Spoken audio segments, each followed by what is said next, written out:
Y'all problem is not getting money, man. Y'all get money, bro. Some of y'all some hustling mom. Woo! I don't want to cuss, but you know who you is. Y'all get money. The problem is what you do when you get it. You blow it on the dumbness, and then at that you scared to lose it.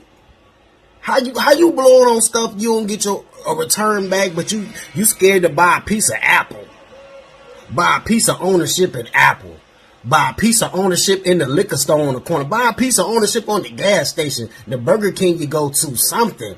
Buy a house, an investment house, not to live there, to rent it out, not to live there. We talking about an investment house. Y'all scared to do that.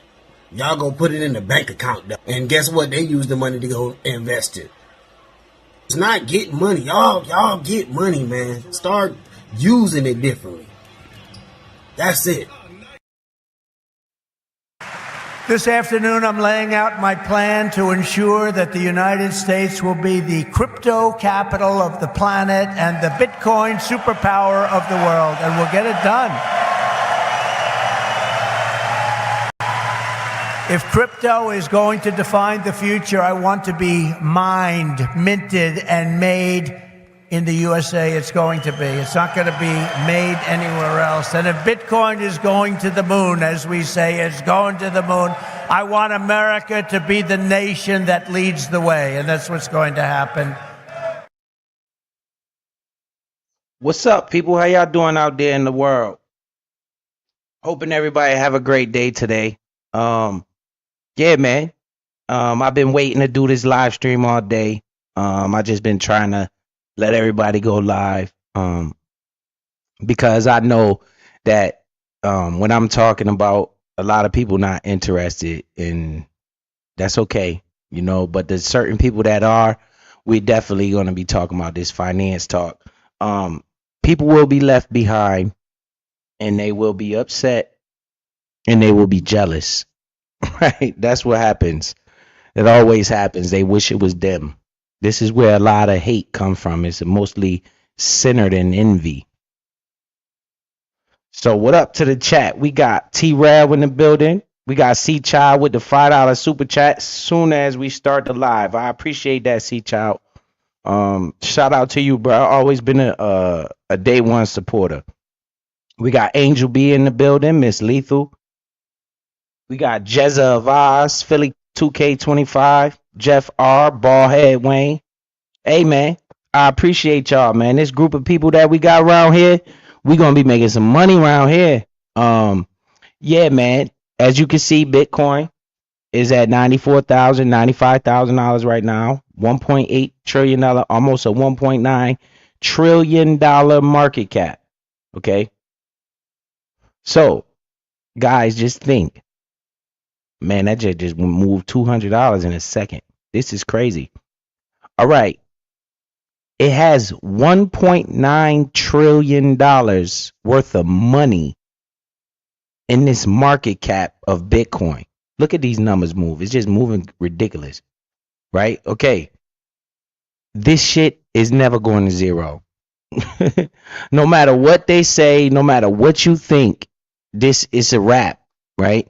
Yesterday, I showed you how the United States government had 200,000 Bitcoins, but they've been telling you not to buy it. They've been seizing it from people and keeping it. They ain't did what they do. Why the United States got Bitcoin if you shouldn't? Pay attention. Today, we got a good video lined up. I got a few things I want to talk about, just like one or two things, and then we're going to get right into the video. I was surfing the internet today, and I saw something, and I figured I'll bring it to you guys. So let's hear it and see if you guys can hear it and see what she's saying. And yeah, Faith Keeper in the building. I see you, Phoenix Rising. There you go, Phoenix Rising. This is what I saw, and I thought that this would be very important to share. Okay. It's a method to what I do and why I do it. All right. I'm not talking to people that don't look like me. I'm talking to people that look like me. Yeah, y'all can laugh at the light skin and all that stuff, but them white people know who I am, right? I'm talking to people like this young girl right here. Grown, legal, whatever it is that you call it. Baby, I am 25 years old and I am still paying for the consequences of my actions when I was 18. What the fuck even is that weird age? Hey, oh, when you turn 18, you're legal, you can do whatever, and our dumbasses listen to that. I wanted to be 18 so I can go have. What she say? So for the people that's sitting up here wanting to detract from me, saying I call everybody dumbasses and stuff like that, once again, I'm not talking to people that's not like me. All right, I'm in a sector where I hear way worse stuff than dumbass and all of that shit. Right? So when you people that don't like me, right? You people that don't like me try to use that and say I'm talking down on the community, I think you should take your face, put it in the toilet and flush it. Because I'm actually talking to people that understand what I'm saying, right? So, once again, I don't care about the adults. I don't do this for the adults. I do this for the youth. Listen to this child on here talking about how when she was 18, right? Let me run that back for the people in the room that can't hear or that just want to be talk nonsense to me about what I'm doing over here. Mind your business. And let's keep it moving, because this is who I do it for. Because she's going to perfectly explain what I'm doing and why I'm doing it and who I'm talking to. I'm talking to her. I'm talking to people like her. I'm talking to you. Talk about I call everybody dumbass. Shh. Y'all people crazy, man. 18 should not be considered grown, legal, whatever it is that you call it. Baby, I am 25 years old and I am still paying for the consequences of my actions when I was 18. What the fuck even is that weird age? Hey, oh, when you turn 18. Wait, you can't cuss because these people gonna say that you're evil. They don't see themselves in you, right? You can't cuss. You can't talk like that because everybody's scared of the bad words, but yet still they broke it in a motherfucker begging for money on his app. You're legal, you can do whatever, and our dumbasses listen to that. Who listen to it? Your dumbasses listen to that, right? Because the grown-ups tell them when you're 18 you can do whatever, you legal, and our dumbasses listen to that. Now what have our dumbasses should have been doing? Tell them. I wanted to be 18 so I can go have fun, and then the next age is 21 so you can buy alcohol, but baby, I've been buying alcohol since. But yeah. That's not a good thing. I'm still reaching out to people like this. These are the type of people that I'm trying to get attention. People that don't understand, that want to understand. Okay, that's it. 18, 19, 20, 21, I was having a ball, fun, big fun. And now you were having a ball, huh? Big fun. That's what you said you was doing when you was 18, 19, 20, 21. Is that you call it. Baby, I am 25 years old and I am still paying for the consequences of my actions when I was 18. What the fuck even is that weird age? Hey, oh, when you turn 18, you're legal, you can do whatever, and our dumbasses listen to that. I wanted to be 18 so I can go have fun, and then the next age is 21 so you can buy alcohol, but baby, I've been buying alcohol since. But yeah, 18, 19, 20, 21, I was having a ball, fun, big fun. And now I'm 25 and I'm like, what the fuck is going on? At 18, I should have had my head in the books. I should have been studying credit. What you say you should have been doing? Sweetheart, whatever your name is, you are winning. Because you're still 25 years old and you're thinking like that. Yes, you could have been further ahead than where you are. But at that age, talking like this, you are winning. If you ever watch this video, I'm proud of you. Okay? We can't cry over spilled milk, but what we can do is fix it for the future. I am proud of you talking like this. This is who I do this for. The youth. Because your old ass stuck in your ways, right? Your old ass think you know everything. Your old ass never admit a mistake. I'm not worried about you. None of the people on here, I give a fuck how much money they got in their bank account. My concern is that the youth learns this stuff so they don't have to be a dumbass at 18 wanting to party, right? Where is this information taught? In the household, okay? If you're not learning this stuff to teach it to your youth, they will never know. The lion never teaches the prey how to get away, or it will not eat. You are food to these people, to these rich corporations and these billionaire business owners. You are food to them. This is who I do it for. Because if your old ass don't learn this stuff, you can't teach the future generations.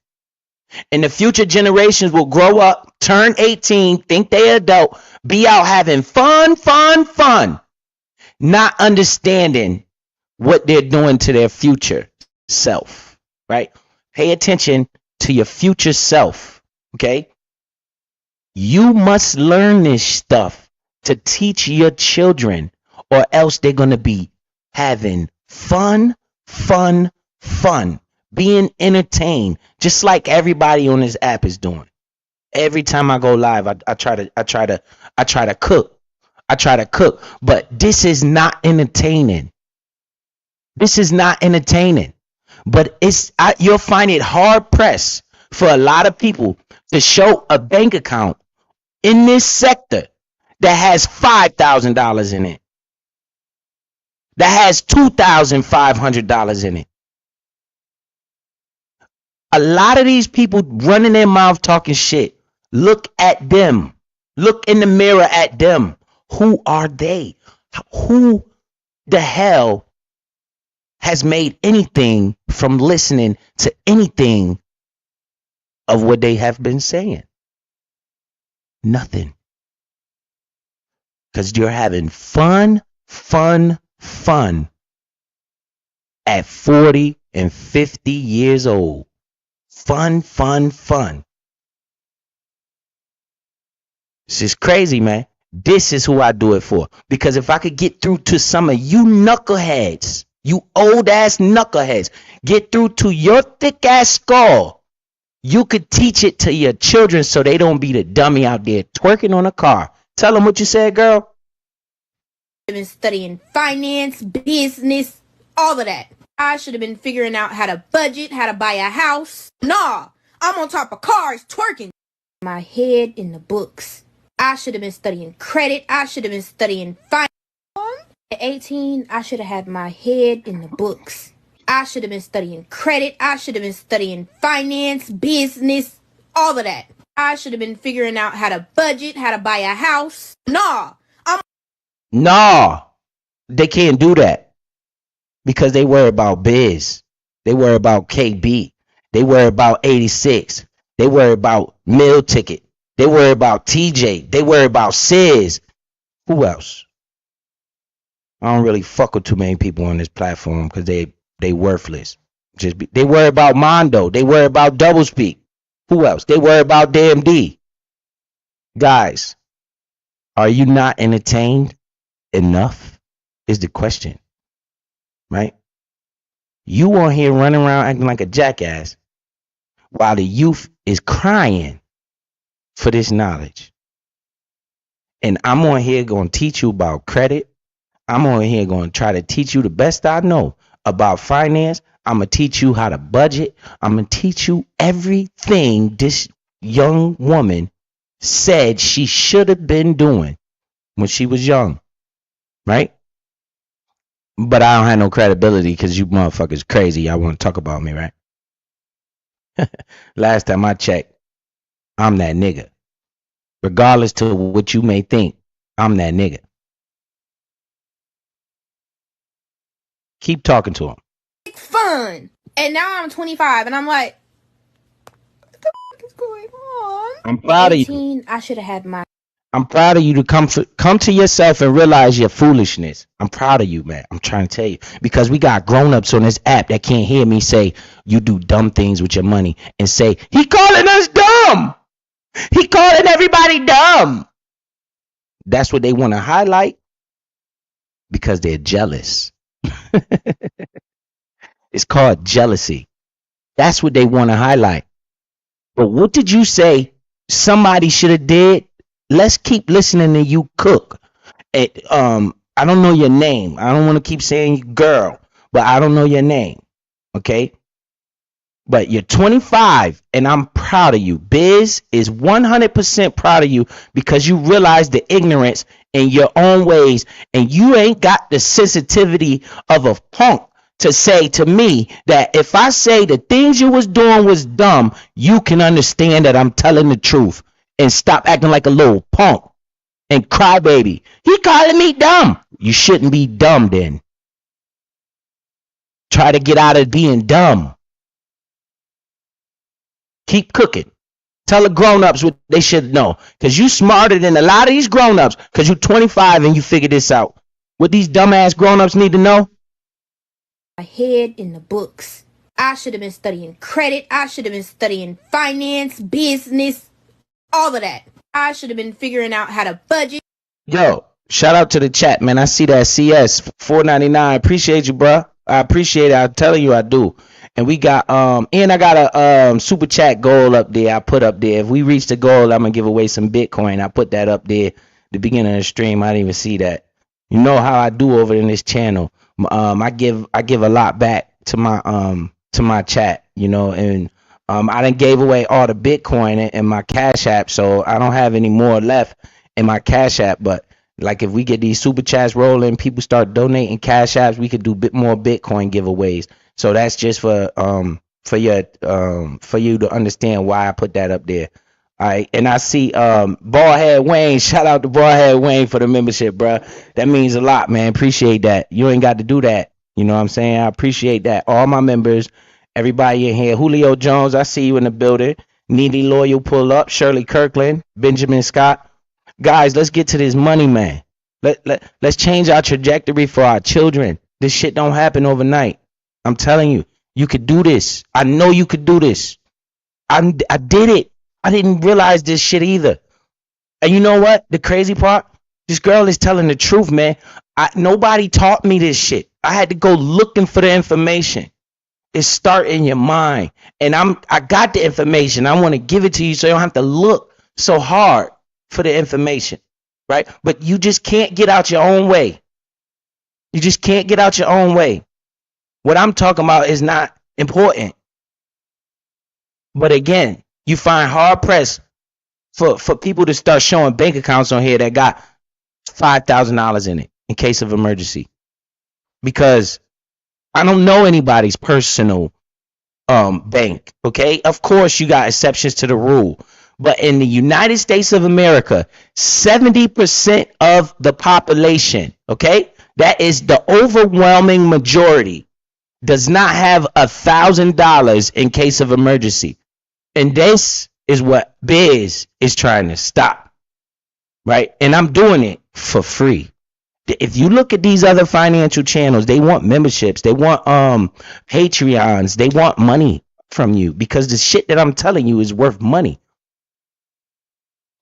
When I was getting my page monetized, they told me, Sis told me, he said, bruh, you're going to make more money than a lot of people because of the advertisements you're going to get because you're talking about finance. I can't get those same advertisers because of my content, what I'm talking about.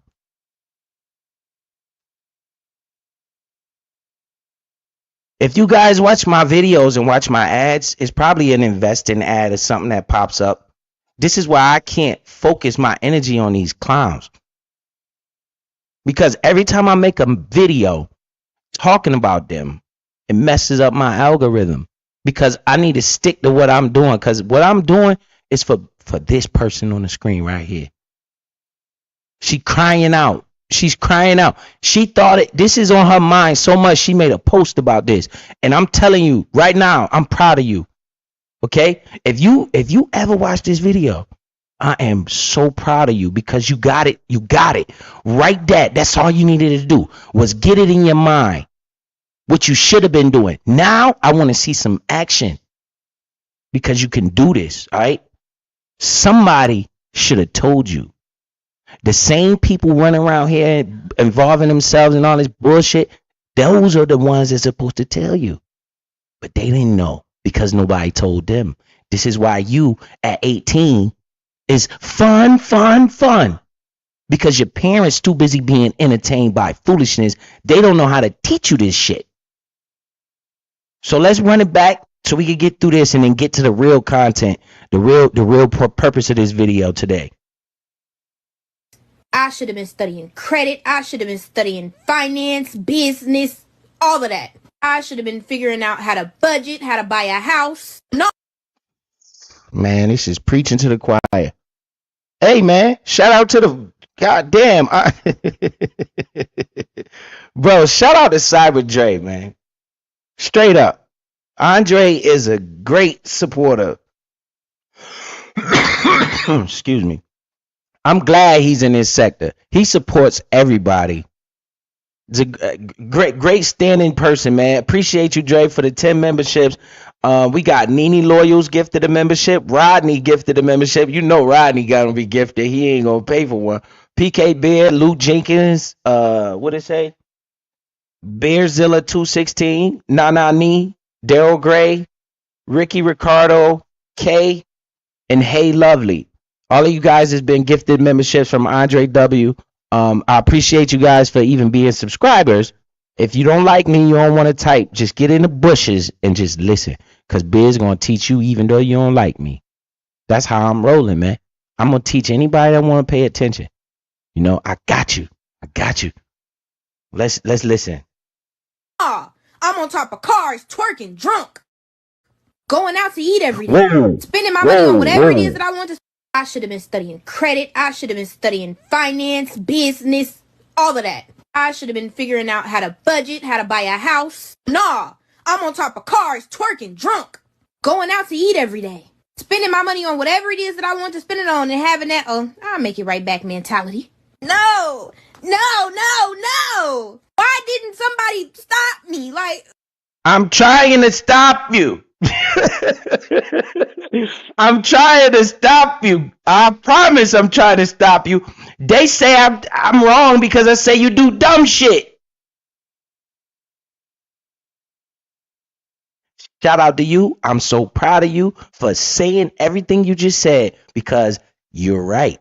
That was dumb and that was foolish. Because you made those mistakes, you're able to see somebody else making those same mistakes and be able to tell them, hey, man, that might not be a wise decision. Then when we walking around people that talk so tough in the thugged out sector on YouTube and they can't hear somebody say the word dumb before they have a breakdown just because they want to be so politically correct.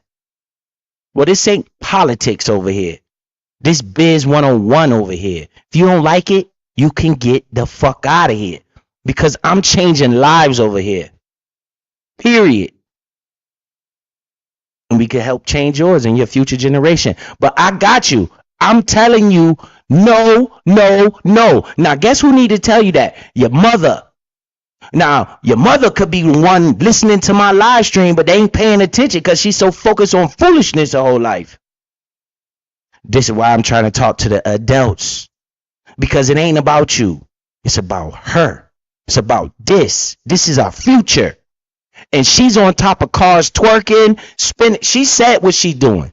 Spending her money on anything with the mentality that I'll be able to get it back. No. Why didn't somebody stop me? I don't know. Maybe when it's somebody that try to stop you, they call them all type of crazy names. But keep cooking. Keep cooking. Because I appreciate this video you made. I'm on top of cars, twerking, drunk, going out to eat every day, spending my Drunk. money on whatever it is that I want to spend it on, and having that, I'll make it right back mentality. No.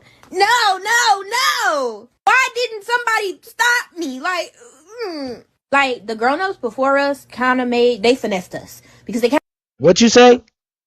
Honesty is the best policy. She said, the grown-ups before us finessed us. Nah, they just ain't know. Because they didn't teach you. Remember? We didn't even get taught how to read and write. Remember that? So, of course, they're not going to teach you the vital information. They're going to indoctrinate you and teach you a bunch of stuff in school that doesn't even work in the real life. This is what I've been knowing. And I told my kids this when they were babies. I talked to my kids like they grown-ups. Maybe this is why they're so successful. I talk to my kids about finance at 10, 11. My daughter is 14 now. Every day she has to hear me talk about finance and money management, budgeting. I show them. I show them what I'm doing, right? This is what I'm trying to get to the adults so we can teach our youth, our children, our grandchildren about budgeting, about finance. Let me tell you why. The youth have more opportunity than the elders because they have more time. Okay? In the market, time is your friend in the market. Okay? Time. So you at 25, you still winning right now because a lot of people still haven't recognized with their error in their ways until they're 40, 50 years old. Guess what they have less of? Time. Your most valuable asset in the world is time. That's it. Time. Time is your friend. Time is currency. One of the leading factors on your credit score is length of credit history. Okay? What is that? Time. You're not going to get an 800 credit score because you had a credit card for 3 years. No. Time is your friend.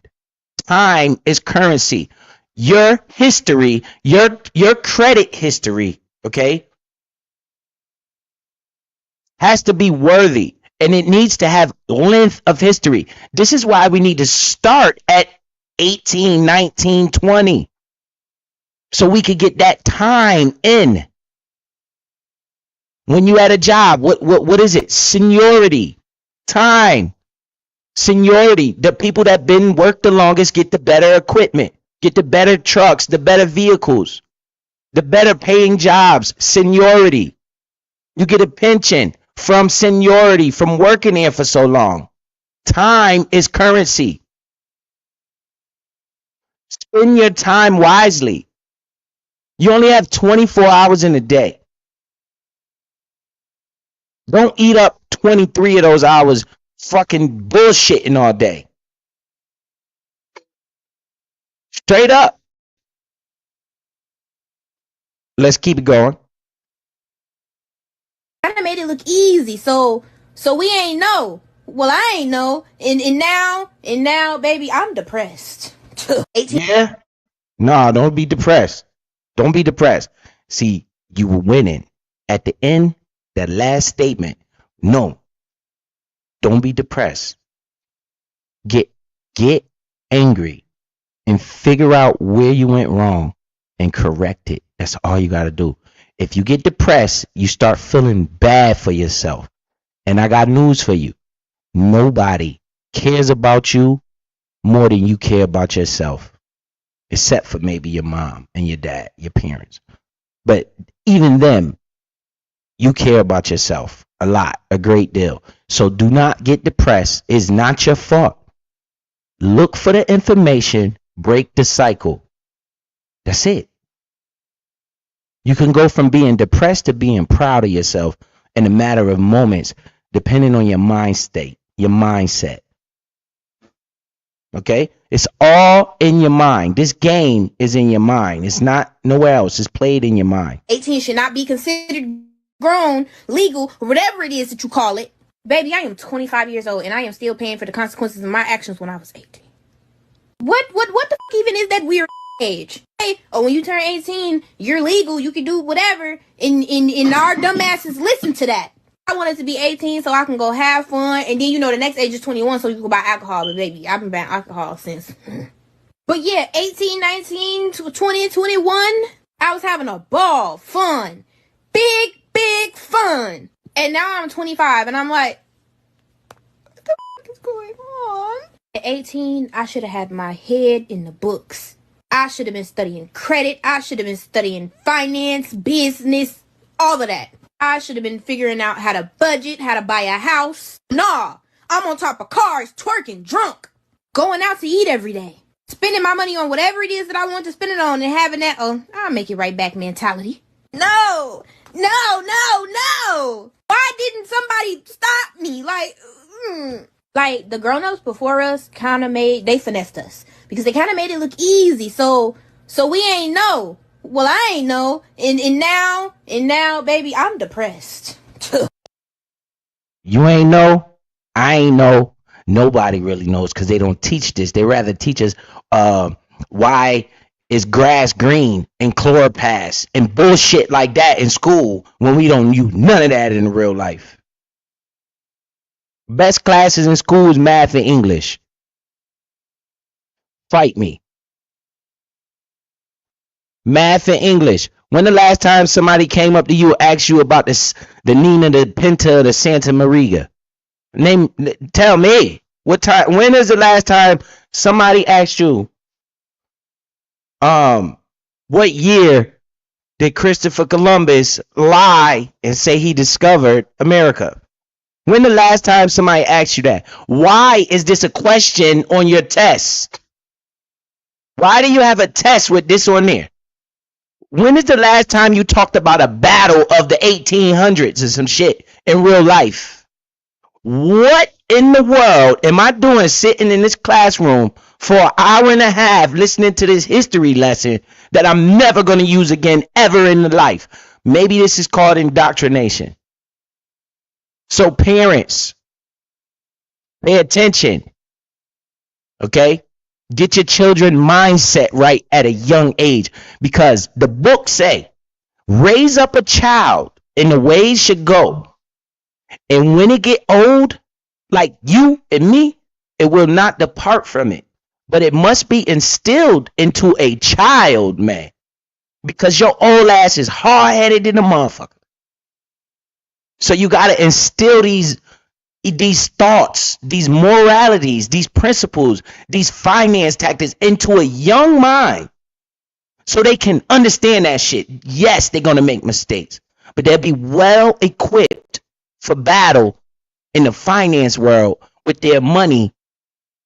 Okay? If they had a little knowledge, they will revert back to that. Even if they get a credit card and max it out, they know better. Oh, I knew better. Can't nobody say I didn't know. You can't tell me I didn't know. Right? So let's fix it. Now, this is how we fix it. Easy.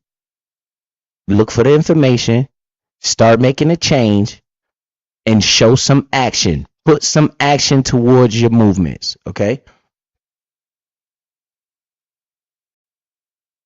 Not just financial literacy, but teach them financial understanding and financial comprehension. And the general rule that you'll find that most Caucasian and wealthy people teach their children is to follow what's called the 10-10-10-70 rule. 10% of your money you should give to a cause you believe in, charity. 10% of your money you should save. Put it in a savings account for yourself. The other 10% you should develop an investment fund to figure out how you can find something to make your money work for you instead of you working for your money. And then the rest of your life should be lived off that 70%. And I've also found that you'll see that wise people they do not buy something once if they can't buy it twice.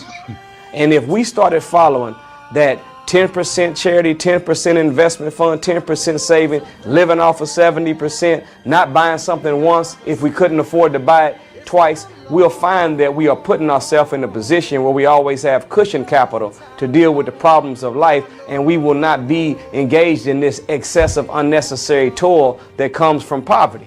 We'll be able to have a freer mind, less stress, and be able to have access to our creativity, find our purpose, fulfill our purpose, and get some real joy and happiness out of life.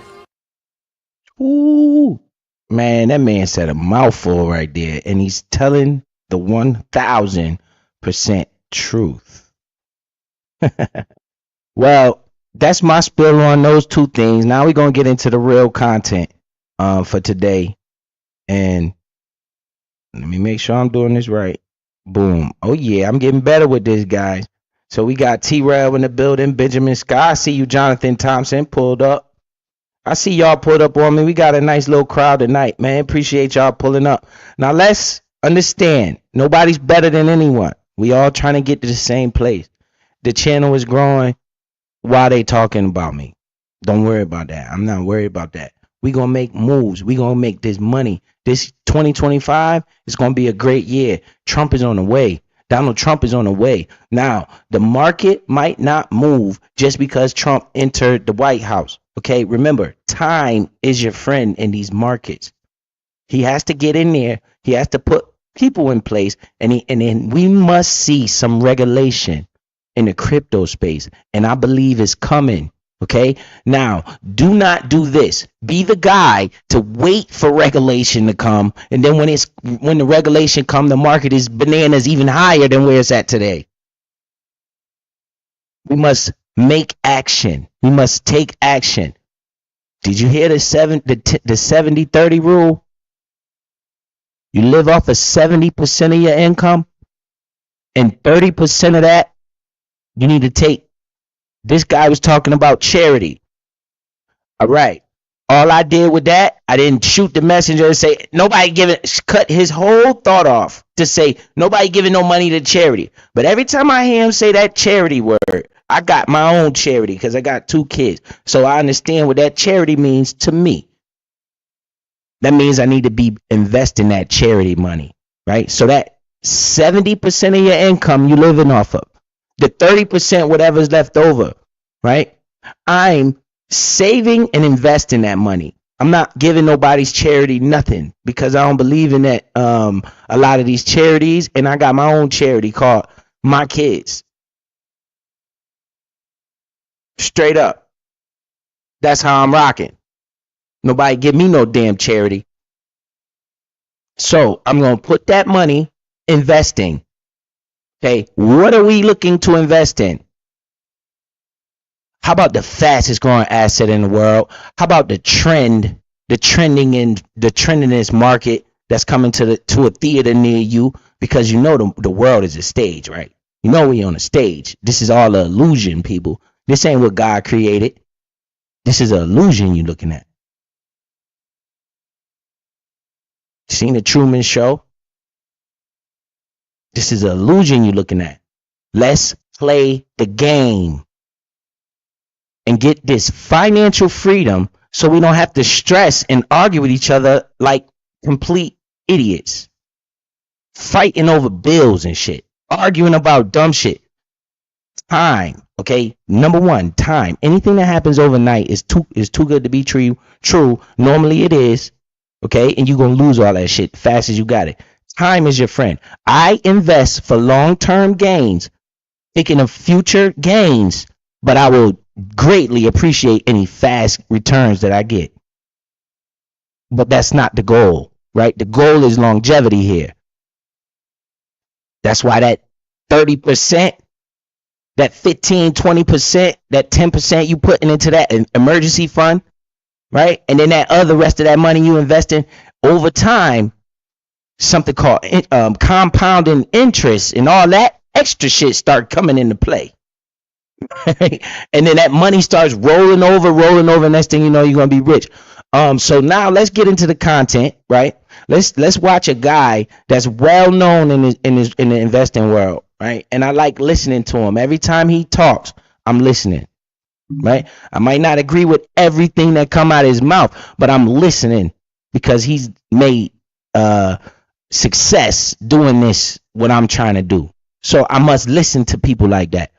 I can't look at him and try to find a flaw and attack him like these knuckleheads be doing on this app. There's no growth coming out of this place, man. No, none. It's only individuals. There's no growth. We can't grow. Over here, we gonna grow. And we gonna prove to these motherfuckers that they lost their mind. We gonna grow.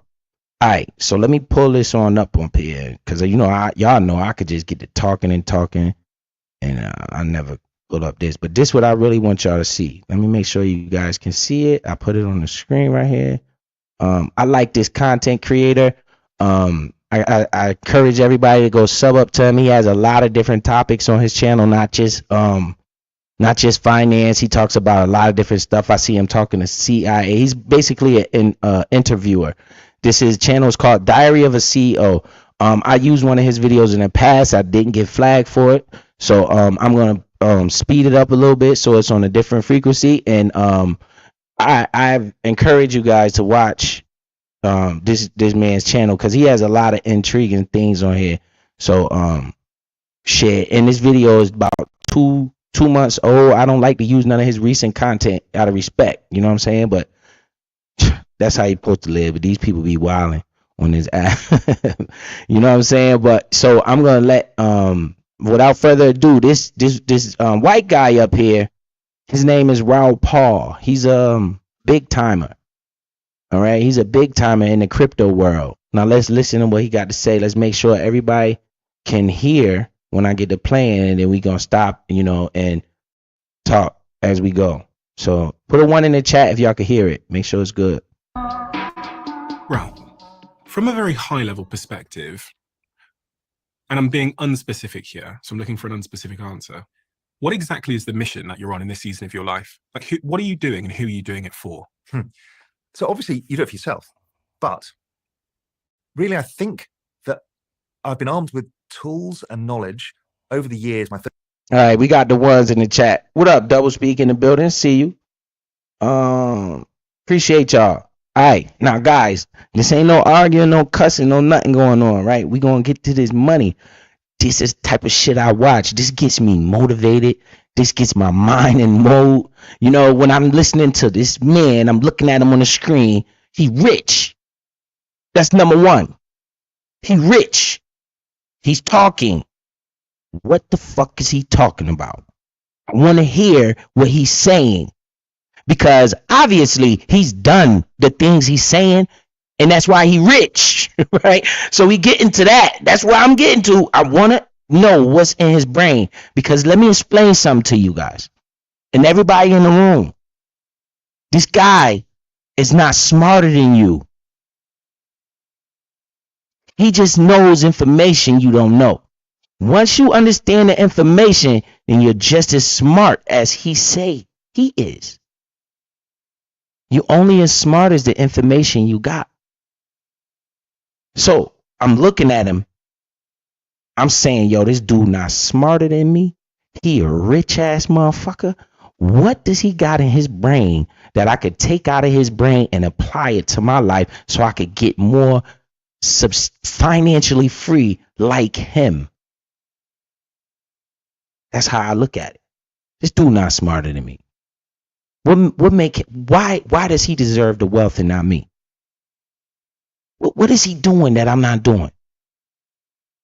Because this dude ain't smarter than me. If I knew what he knew, I'd be richer than him. That's how I think.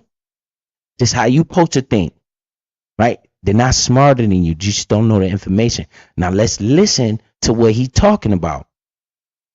The rich man. 30-year career that I kind of have a decent sense of where the world is going, where the opportunities lie, and where the risk lies for people. And I can see the problems people are facing, and I think I've got answers. So what I want to do is help as many people as possible. Me too, bruh. That's what I want to do. I want to help people too, because I'm pretty much, I'm not like multi-millionaire, but I'm straight, man. God bless me, and I'm satisfied with God's blessings, man, for me. You know, and if I get anything else, should be just uncivilized, but it's a time and a place. They say, you know, he's gonna make me get that when it's time, right? In time, in a season. Everything is a season, right? I'm talking about the extreme wealth, because then I will even better understand how to manage it. So I'm trying to help him too, bro. I'm gonna put this back on normal because this is important, man. I ain't worried about all that copyright and stuff. I just get a flag because I want people to hear what they're saying, and a little fast is irritating to me, especially his guy's accent. I think it's more his accent than anything. In that journey. And why that happened to me was I was in Spain back in 2012 and also during the financial crisis 2008. And I was writing macroeconomic. Hey guys, that financial crisis in 2008 is a big deal. They call that the global reset, right? And they're talking about resetting it again. Just got to pay attention, man. Right? So that 2008, as much as I've been paying attention, it all goes every time these rich people talk. They talk about 2008. All right? Bitcoin was created in 2008, 2009 as a direct response to the banking crisis of 2008. Okay? Message. Research for my research service, Global Macro Investor. And I had seen it. Hey, man, salute to y'all, man. I see another one say, teach, brother. Hey, bruh, we going to get to it. We going to get to it. So, like I said, we don't always got to be consumed with drama and nonsense. What's an hour out your day to watch something like this? It say 2 hours and 13 minutes on the bottom, but I'm going to watch until I feel like it, until he start talking about stuff that I don't want to hear about, right? But right now, I want to hear this rich dude. What the hell is he talking about? This is probably the first time a lot of people even seen this guy, right? This is why I'm here. Why would I go to a sector that already seen this guy? I'm bringing this to new people, more people. I'm bringing more people on the board, right? It's not fair that you don't know. So we about to know. Coming. I predicted it. I knew it was coming. I knew the problems. I warned all of my friends. Nobody listened. Nobody Bro, that's how I feel, yo. And they were like, why didn't we know? I'm like, that was they were like, and your savings to pay the debtors. Was that when we got to the European crisis, when basically the governments of Europe ran out of money, the banks also ran out of money. And as opposed to being bailed out, they got what known as bailed in, which means that they took your savings to pay the debtors. And friends of my parents and friends of friends were wiped out. And they were like, why didn't we know? I'm like, that was a question that sat with me for a while. Why didn't we know? And I saw that everybody had lost total faith in the system. So Occupy Wall Street happened at the same period.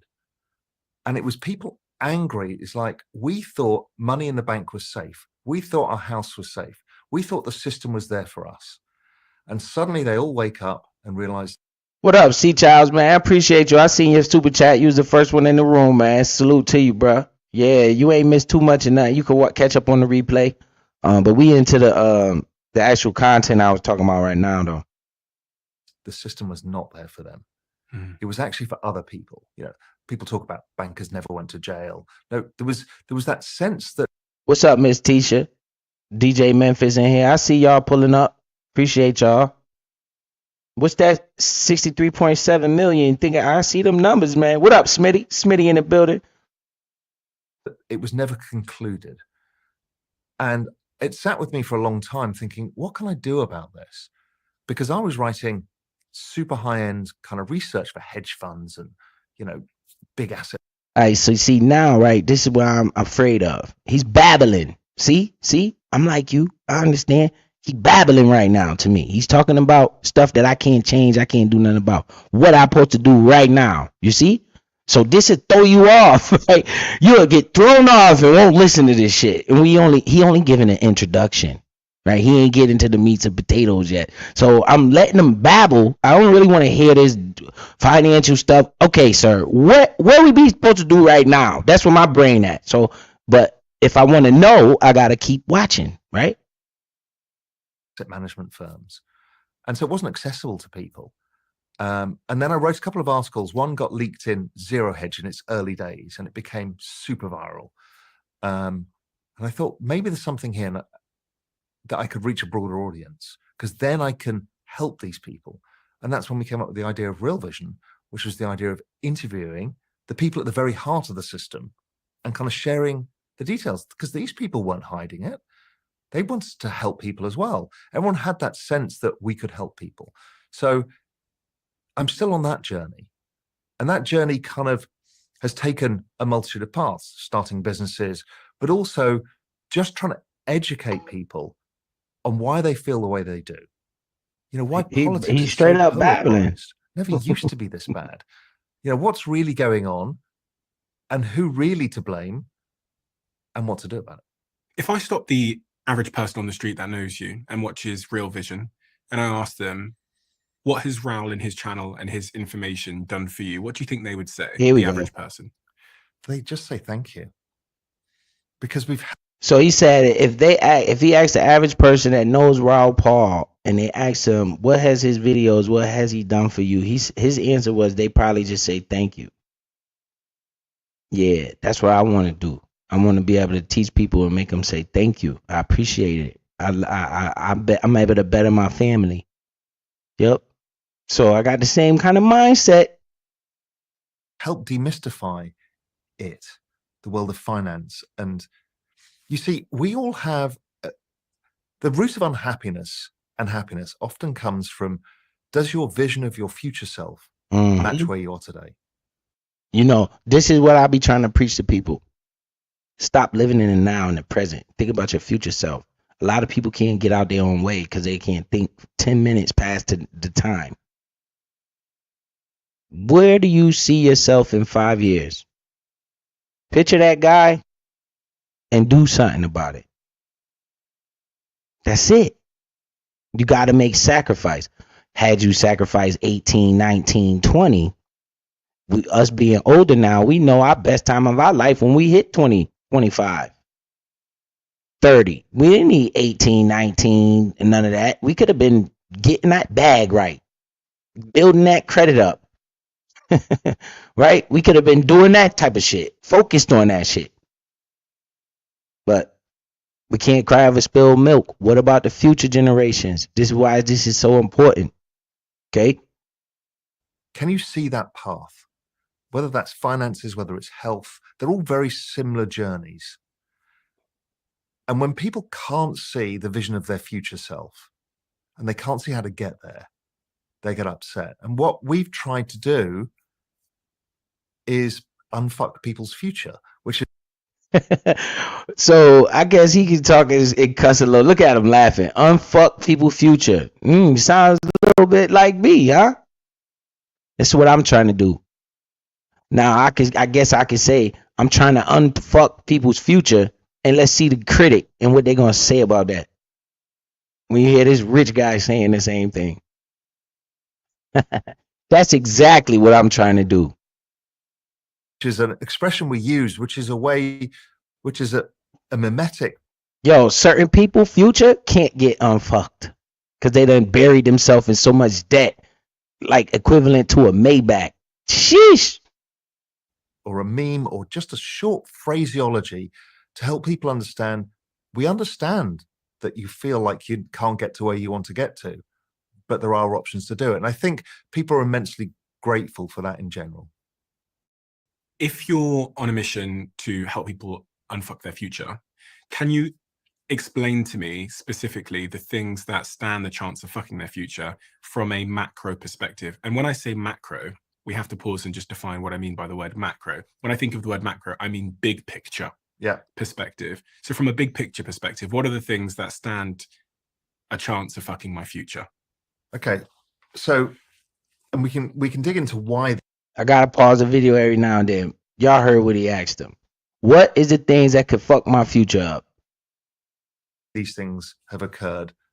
But generally speaking, wages in real terms, adjusted for inflation, haven't gone up for decades. So no. All right, now that probably go right over your head. That's a big statement what he just made. Wages adjusted for inflation hasn't gone up in years, right? So basically, all of that mean is what it said. The wages you get paid hasn't gone up with inflation in years, making it way more expensive for you to survive. Is basically what he's saying. Think about it. Home values have doubled and tripled. Has minimum wage doubled and tripled? No. So he's telling the truth. So how do you keep up with this monster? How do a new baby that's born right now, how do they keep up with this monster? This financial movement that's going on with America's $35 trillion in debt, right? They need to learn. You got to teach them. The school ain't. They teaching them about Christopher Columbus. Tell me, what does that matter? Explain that shit to me. Two best classes in school is math and English, reading and writing. Fight me. Everything else is waste of time. What you got? Gym? Lunch? What you got? Band? You can make money. Football, you can make money. The sports, the athletics, yes. What are you going to do with history? What are you going to do with that? When is you seeing somebody walk up to you in the real world and ask you about a battle of 1912? Tell me, and I tell you, keep going and study hard in history and get all that knowledge you need to know. All of that stuff doesn't matter in real life. What matters is payment due. That's what matters in real world is payment due. Okay, that's what matters. Nobody's getting richer. What up, O Speaks? If you're an American, you have this powerful meme, which is the American dream. But that is not a reality for most people. Okay, the American dream. Growing up, getting a house, have your family with your own property, that's the American dream. He's that's very not attainable for people no more because wages haven't adjusted for inflation. This inflation shit I be talking about where they tell you that your money loses value 2% every year. Why didn't we teach nobody this stuff? Right? We didn't teach nobody this stuff. So we're not prepared to deal with inflation. We don't know what the fuck inflation is. But we know how to cut some coke up. We know how to put some cut on that shit. Where's the disconnect? The reality is you grind it out. Your savings are not worth what you thought they'd be. Your savings are not worth what you thought they'd be. That's because of inflation. Because, listen, your money loses value. Do not think for 1 second that prices are going up. Do not think prices are going up. That's not what you're looking at. What you're looking at is your money is losing its value. Okay? That's what's going on here. Because of inflation. Inflation, what does that mean? They print more money. Again, think about a cup of liquor on the table and they just pouring water in the liquor. What's going to happen to the liquor? It's going to get diluted and you're not going to be getting drunk anymore. You're not going to feel the effects of the liquor because the cup is oversaturated with water. All right? Same with the money supply. Every year they're printing more and more and more money, causing your money in your pocket to become worth less and less and less and less. And they tell you this, but you don't pay attention to this shit because you're worried about Lil Durk and P. Diddy. And you worried about your celebrities. You focus on the wrong shit. You focus on the wrong shit. Understand, you saving money is not helping you because your money is losing value. If you just think about it, guys.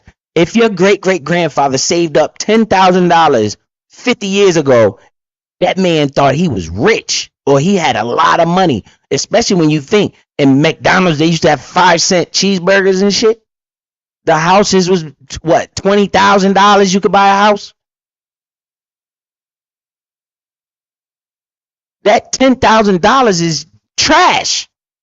You can barely get a used car, a functional used car with $10,000 nowadays. If you buy a car with $10,000, that car is going to have 80,000 miles on it, 100,000 miles on it. The average price of a brand new car today is $35,000 to $40,000 for a fucking brand new Kia. Saving money is not going to get you there because of inflation. So you must.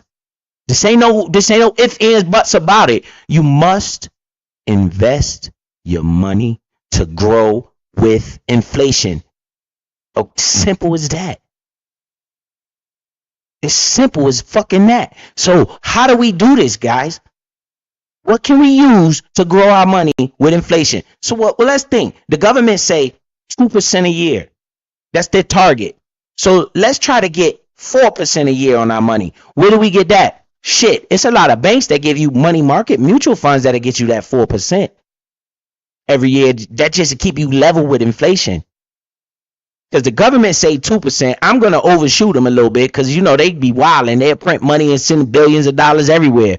So I just say I need at least 4%. They got money markets. You could get that anywhere. Where we going to get that 15, 20, 40, 50%, 100% investment on our money for us people of the world that ain't rich, right? If I was rich, then of course 4% a year on $1 billion is a lot of fucking money. But 4% a year on $1,000 ain't no money. I'm looking for where is the money, and we about to get to that. Promise of your What up, SJ? pension and swanning around on a cruise ship around the Caribbean when you're older, living in a nice house. None of that is true. And it's because wages haven't gone up. So, okay, so let's cut to somebody who's in their 30s now, because this is the really important cohort, I think, for this. They can't afford to buy a house. If I go back to when I was 30, I bought a house in London, and it was a nice place in a good area, and it was 3.5 times salary. Yes, I was in finance. I was earning a high salary. You can't buy anything for 3.5 times your salary. Now that same place, if I took the same kind of young investment banker salary, is probably 8 or 10 times. So Guys, that's called inflation. Did you hear what he said? He said when he was 30, the prices of homes was 3 times his salary. Right? So that means in 3 years' time, he could work to pay that house off, stretching himself thin as fuck. But in 10 years, that house would be paid off no problem. Because the house price was 3 times salaries. He said now you can't get anything for prices unless they 8 times salary. This is a fact. This is a super fact. So why the wages ain't grow up? Why the wages still stay little? Why the wages don't grow up and get up like the inflation is? This is why America is $35 trillion in debt, and you worry about Lil Durk. And then you want to hear begging people for support and cash apps and shit like that. Because you don't know how to do it. You don't know nothing about finances and money and where you should spend your money, where you shouldn't spend your money, how much of your money you should save. It's not about how much you make, it's how much you can keep. Right? The more money you make, the more stupid shit you tend to buy. This is the truth. The more money you make, the more dumb shit you buy. And it's just a flat out truth. Let me tell you a story, right? When I was younger, I'm not gonna say who or what or when and well, right? Because then people gonna try to use that bullshit because they be wilding on this app.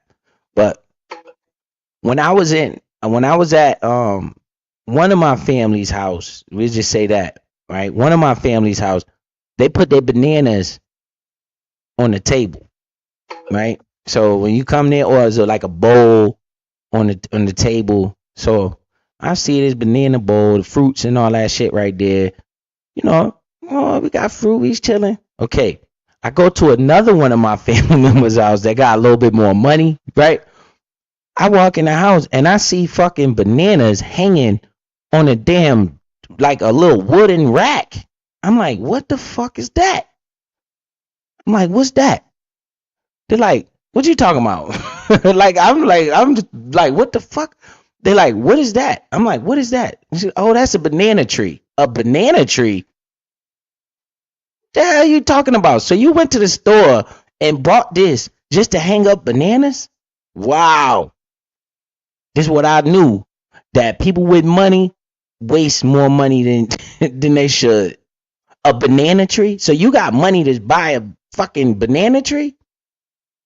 You can't just put the damn banana in a bowl or on the table or something, let that shit ripe on the table. That shit gotta go on a tree.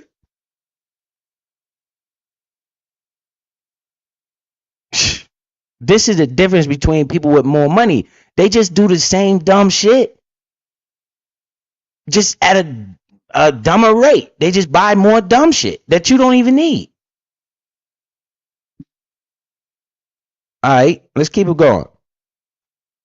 So it's tripled in how expensive it is to just buy your first house. Facts. So what is a house? Firstly, it's your quality of life, particularly, in England, the UK, in the US, we're home buyers. We think of our home as our castle. It's like the thing that solidifies our security. But, if you're in Germany, for example, they rent. But if we think about the mindset of owning a house, it's an asset that you can then pass on, or you can sell if you need to. And an asset is really a future savings plan. It's something you save now that in the future you can consume, you can buy stuff with. But what you're doing is, for the average 35-year-old, the average millennial is 36 years old. They can't afford to buy the house. So therefore, their future self is poorer. If they think of how much of the stock market they can buy less with their money. They have less savings. All right. This is why I don't invest in the stock market too much. What he just said right there. See, this is why I be paying attention to shit like this, because I'm lining up, my ducks are lining up in a row. I got a checklist and he checking me. This is why I keep listening to him. What is he saying? The S&P 500, you can buy a little bit of it because it's so high in price right now. This is why cryptocurrency is a game changer. It's like a brand new market. Guys, we don't even have a market regulated yet. The stock market been in existence since, 70 years, or almost 100 years? The United States stock market. So the market has grown tremendously. Right. The founding fathers, who the first time ever investors, is the richest. Right. So we got an opportunity here with this crypto shit. So why we need to be paying attention and understanding the principles of investing. Don't just buy anything because somebody told you to buy it. Look at fundamentals and look at technicals and all that shit. We got to learn at all of that. But again, why we need to invest? Because the prices of things are going through the roof. It's hard to afford. It's hard to manage. Your wages is not going up, but all your asset prices is going up. Right? The S&P 500 is expensive. It's very high. Basically, the S&P 500, in my opinion, is from somebody that already got a lot of money. That way you can buy a nice piece of the stock exchange. Why would I take $1,000 and put it in the S&P 500? My $1,000 is not going to double until the S&P 500 doubles. I learned this early. Math was one of my favorite classes. I like this money talk. And when I start looking at the S&P 500, I start turning away from it because of the rate of return. I'm like, bruh, that ain't for me. That's for somebody that got $3 million already that's trying to maintain their wealth, right? Because that's a part of financial literacy too, is understanding how to maintain the wealth. Because again, if you got $3 million sitting in the bank account, it's going to lose value. And that money needs to be moving. It's called liquidity for a reason. It's liquid. Liquid likes to move, currents, right? It likes to flow. The money must flow. You don't want your money just sitting in a fucking bank account, dwindling it away because the United States don't know how to stop printing money. Your money got to be working for you. Right? So the S&P 500, the stock market itself, is going to take a long time. Right? I'm looking for the next Facebook, the next Amazon, the next Tesla. Okay? Not necessarily the car company, not necessarily the Amazon, the company. I'm talking about the multiplying effect in my bank account. I don't give a damn if it's Tesla, if it's Facebook, if it's Cash App, if it's Google, whatever the hell it is that's going to double and triple my net worth. That's what I'm looking for. If I go buy Apple right now, yes, Apple is a great company and it's going to give you return, but you better be prepared for long-term returns because Apple's market cap is like $3 trillion. So if you put your money in Apple, in order for you to double your money, Apple needs to make the market cap needs to go to $6 trillion. Now, how long has it took for Apple to get this $3 trillion in their money right now? So how long do I think it's going to take them to get another $3 trillion? Do I got that much time to wait? No. This is why a younger person investing is the best, because they have nothing but time. Right? I don't have time to be waiting on Tesla to quadruple and 5x my money. But there's something out there that I know that could do that for you, that's been doing it for me, and I'm going to keep winning. They've got and it ain't just Bitcoin, it's crypto. So they don't have the ability to get out of this trap. And then what we are finding is, because of this, they're having to live with other people into their 30s. They don't have kids and they don't get married. And these numbers have collapsed since 1983. You've seen these numbers come down from people living on their own. So i.e., you could get your job. So basically, he's saying it's hard out here. People got to live with each other. People got to live with each other, roommates, until they 30, 40 years old. They less likely to get married and less likely to have kids because they can't afford it.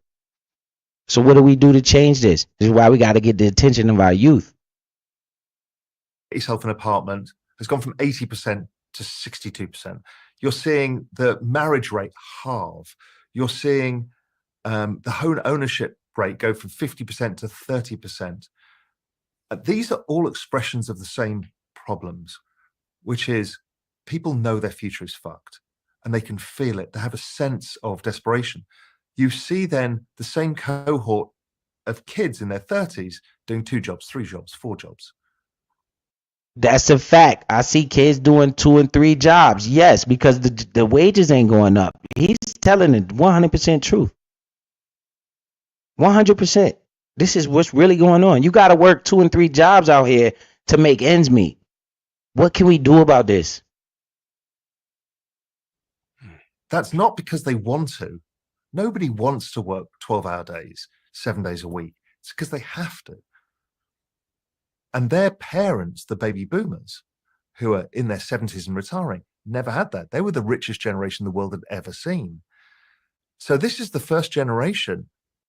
You understand that? Because that's when the money printing started. They was buying up all them assets for the low.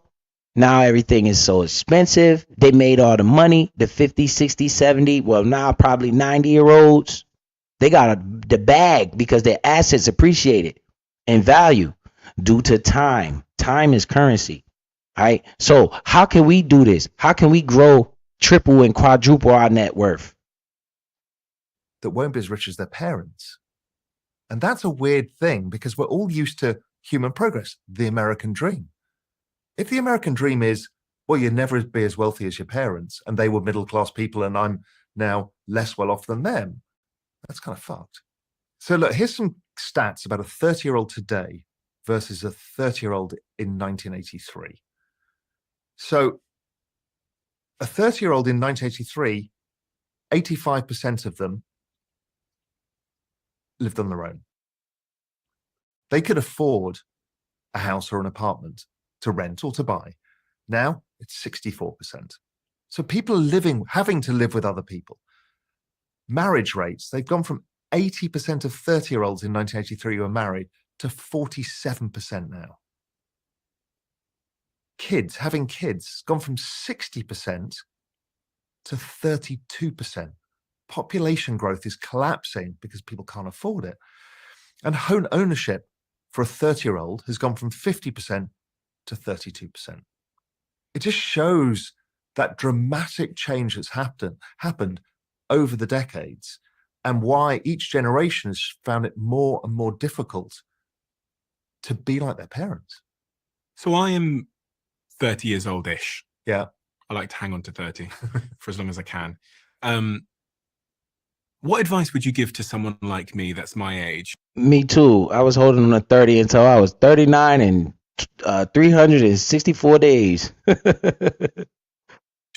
Or maybe even younger, mid-20s, as to how to play the game over the coming years to make sure that I don't find myself in a position where I'm having to work 2 jobs, I'm poor, I don't have assets. See, I like that question. This is why I like this dude interviews. He hit him with a question. Let's see his answer. I don't have anything to show for it. Like if you take it right back to being like maybe, let's say a 20-year-old, a 25-year-old, how do you play the game? And when I think about this, I'm thinking like wealth creation, how to then preserve my wealth. Like what's the game? So the first part of the game is income. Okay. Boom. Okay. Here we go. Now see, we are 12 minutes and 13 minutes into this video. Now he talking, right? All that other stuff, he was mostly babbling, just talking about how it is, right? Introduction. So now he said, what I need to do, man, the hell with all this talking you doing. This is why I'm watching, I'm listening, I'm just paying attention, right? Now, I just heard him. The first thing you need is income, all right? So you need some source of making money, whether it's a job, whatever, is some type of income, all right? So let's listen. First thing you need is income. Without income, you don't have the cash to do the other things, to invest or to look for opportunities. So first thing is income.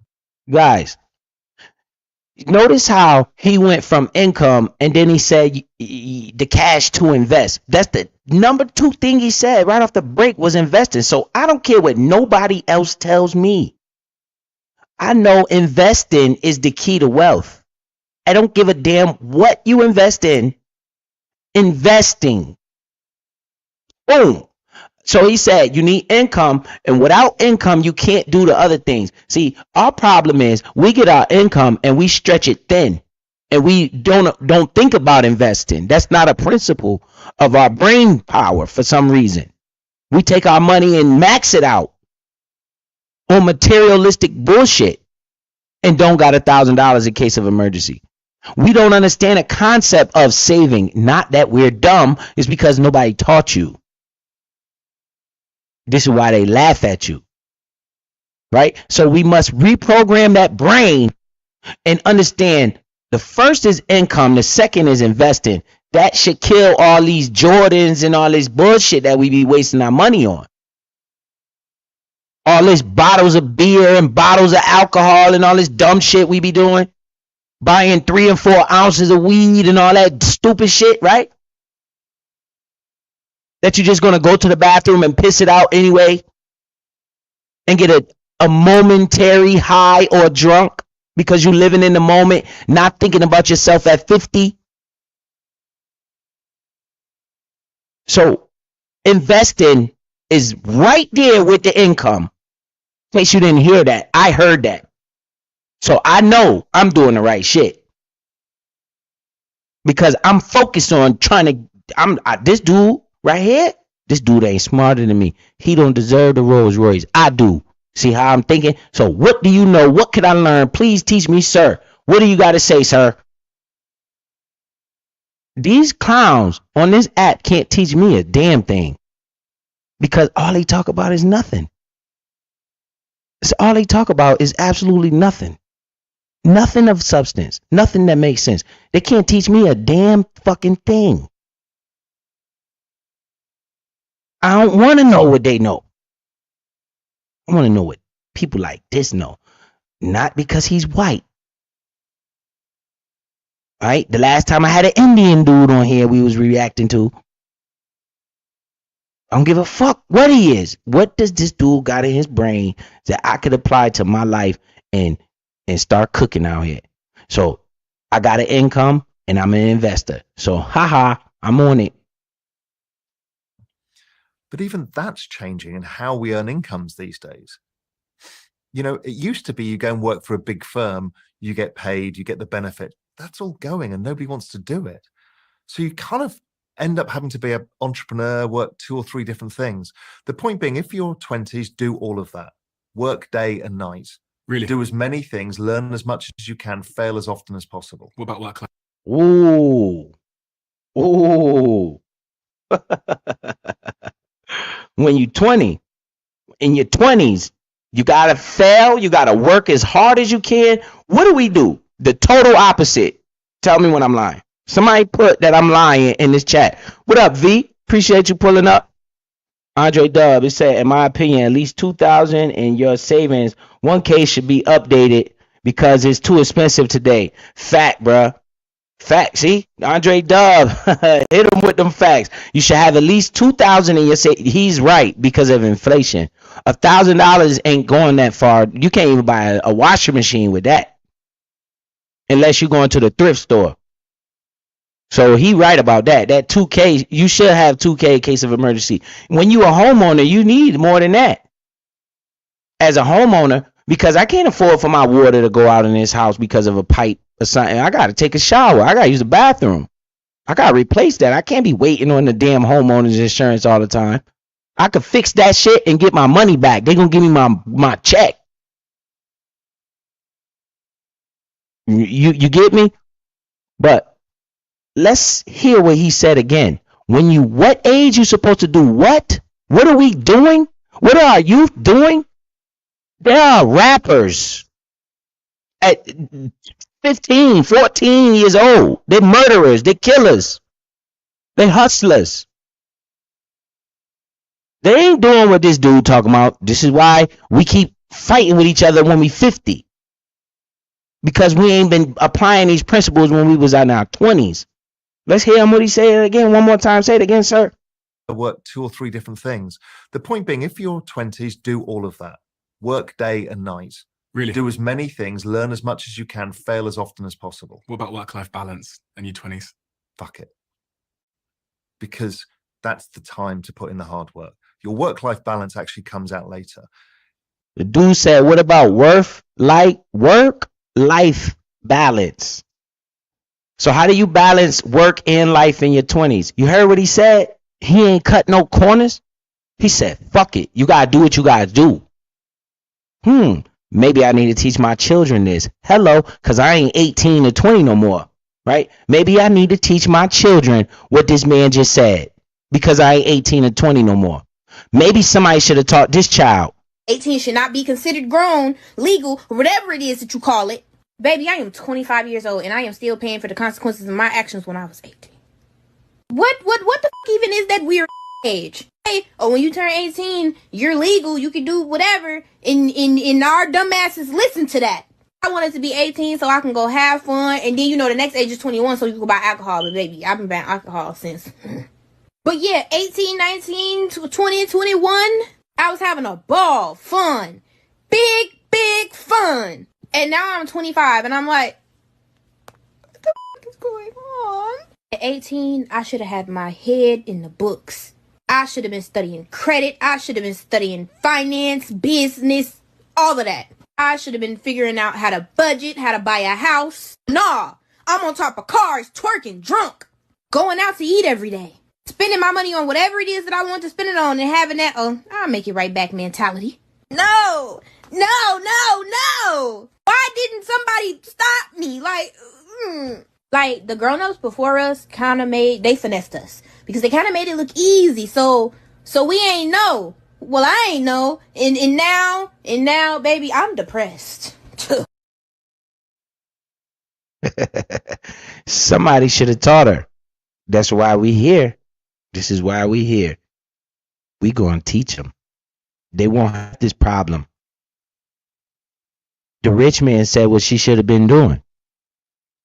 And she just acknowledged that he was right. So when we gonna break this cycle? Come on, guys. When we gonna tell when our kids get home from school at that elementary school, when we gonna sit them down and say, hey, when we understand that they smart enough, you know when your child's smart enough to understand. Don't be holding nothing back. When we see our children get off that school bus and they come in the house and they did their homework and they want to play, right? We know our children. We know how to make it fun. We can sit down with them.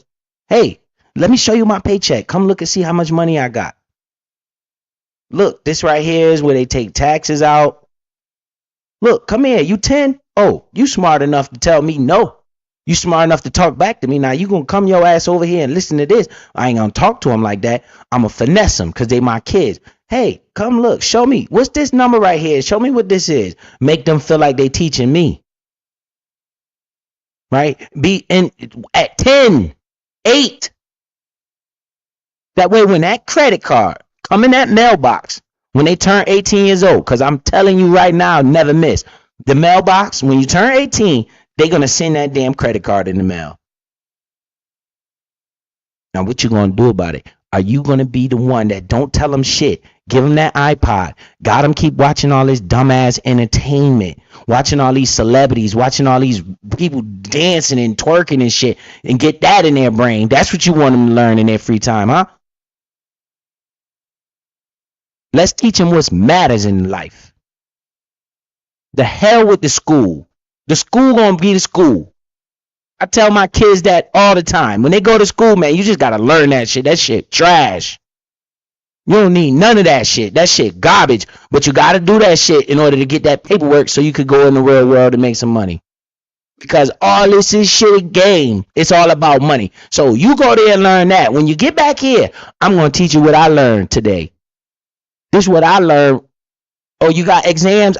Fuck what I'm talking about. Do your exams. Get your exams over with. Rah, ABC, all that bullshit. Yep. Pass it in. Good job, coach. Nah, get your ass back over here. Look, see this right here? This is where they took my money out. When I go to when this credit card come, you only gonna buy gas. We ain't gonna even go crazy. 18 years old. Don't you use that card for nothing else. Only gas, because that's all you need. Because you should have a car at 18. If you don't have a car, let's find something else. Anytime you go to this 7-Eleven, you're going to use this credit card. And you're going to pay this fucking balance every month because you're going to have a job. Because I don't know about y'all, but if my son wasn't going to college, he'd definitely be having his ass a job right now. So that's out. I don't know, how people raise their kids, but I ain't playing with him. He in school right now. So he has a car. Guess what? Right now, his first year of school, he 18, just 18, fresh, right? He knows a little bit about finance. He got his little card. I got him 2-3 credit cards he don't know about. They in my house. They up with me, right? He's got a card coming in the mail in his name. I told his mom, be careful right now. Let's just let him get the flow of college, right? Let's get this first year of college out the way so he understands what college life is like. Well, we're halfway through that year. When he came just now for college break, I told him, bruh, next year, I'm going to get you started with that credit card, bruh. We got the credit card applications and all that. We're going to hold off on that, let you get to college, focus, understand what that's about. And then when I give you this credit card, I only want you to put gas on it, right? I don't want you buying little dumb shit, stuff that we're going to give you money to buy anyway, right? That's the only thing you put on that credit card. You fucking use that credit card, I got a problem with you, bruh. Because I'm treating them like that girl said, why didn't somebody stop me? Why? She said, why didn't somebody stop me? Okay. So I'm going to stop them to the best of my ability. I'm going to make them understand, look, do not spend this. If you spend too much money on this credit card, I'm taking your car keys, bruh. Simple. I run this. Right? We're going to build the credit. Then when he see what's happening, he's going to be, wow, it's working. He's going to open up his mind to more. Then we're going to start bringing the investing in the game.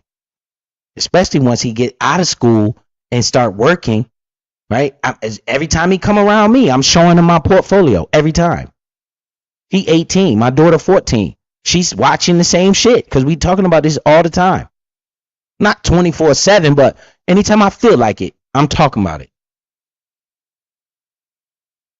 My daughter in the house right now, she hear me talking. It's just, it is what it is. You know, we must teach our youth that way we can save them the frustration of being 25, not understanding, and then having the excuse of, I didn't know. Ignorance is not an excuse. We must learn so we can teach. Because I'm telling you, you stop leaving this up to the school to teach them, because I'm trying to tell you, man, ask your kids what they learned in school today and then holler at me. I'm a big believer in, yes, if you're straight out of university, go traveling for a year or two. You know, that gets rid of the pent up need, but also gives you a much broader perspective on the world than any other single thing that you can do in your life. After that, you get your head down, and you get your head down probably till your mid-30s. Okay, so when you say get my head down, I'm guessing one of the most important things in that season of your life is knowledge acquisition. Yeah. And then if that's true, then the next question is, what type of knowledge should I be acquiring to set myself up for wealth in the future? Because I could go acquire knowledge of, you know, how to clean a toilet or how to be a gardener. But what is the most high returning knowledge? For me, it is firstly be an expert on something. Okay. And then a generalist on as much as possible. Be an expert on something and a generalist on as much as possible. Bang. Gems.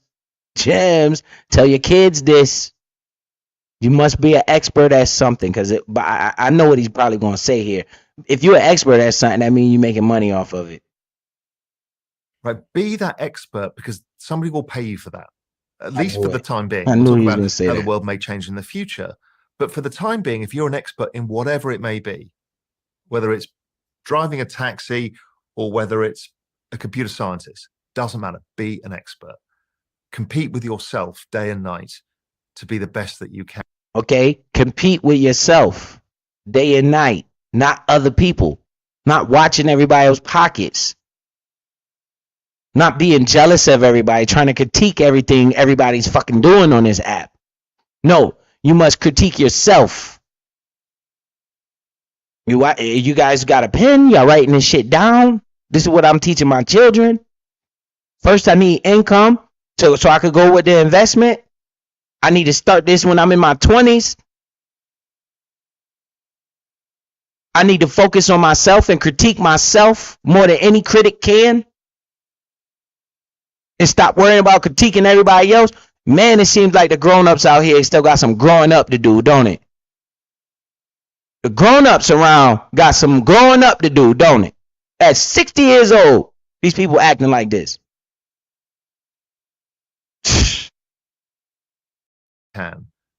So at least it's going to give you the chance to earn some money. Okay, so just to drill down on that before we continue to move forward. Facts, V. That Indian dude was up here cooking. He about to get the cooking here shortly too. Raul Paul, he about to get the cooking. And you damn right. Each one teach one. I'm reading the chat. It say, Cece said, for real, my kids was in school full time. I didn't pressure them to get a job, but they got a part-time job. Facts. You need that income. Now let's teach them how to use that credit card. Because the credit card ain't nothing but a tool. Don't be scared of it. You got to know how to use that thing. How does one become an expert? Like, what are how do I have to show up to become an expert? You're an expert on many things. Okay, so this to me there's a trick that I learned, and it's called manifesting your own destiny. And what you do is what I've always done my whole life is I envisage myself 5 or 10 years in the future. What do I want to be? And you look around you and say, okay, what are the things that I want to have, that future vision of myself, as opposed to the 30, 40 year path? It's too difficult. Give it 5 years. Where do I want to be in 5 years? Okay, and you look around that future world and you think, okay, well, how would I got here? You know, if I've built a business cleaning windows and I've got 20 people working for me, well, how did I get there? Well, I would have had to have figured out, okay, how do I make this scale? How do I employ people? How do I train them to have the right standards? All of that. You ask yourself your question of what that success looks like. Mhm. And you kind of deconstruct it and go back and make it happen. So you reverse engineer it. Ooh, that's deep, right? So we need to start looking at our future self, seeing how we go get there and working back and making the steps. You need action. You must take action. Action. This is crazy. It starts in the mind. This is what I keep saying over and over again. Back from that 5-year reality. So window cleaner with 20 employees, I need to learn management skills. I need to learn how to clean a window. Accounting. I need to learn probably marketing. Yeah. So that I can spread the message of my business.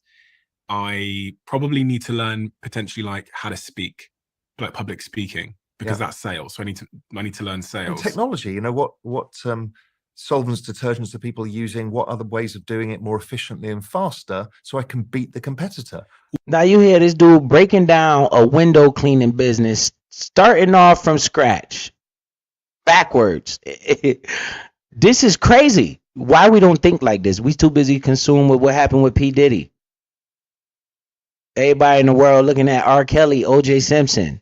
These are the trials we looking at. Tupac, Kobe. We looking at all this stuff. LeBron James, Drake, Kendrick Lamar.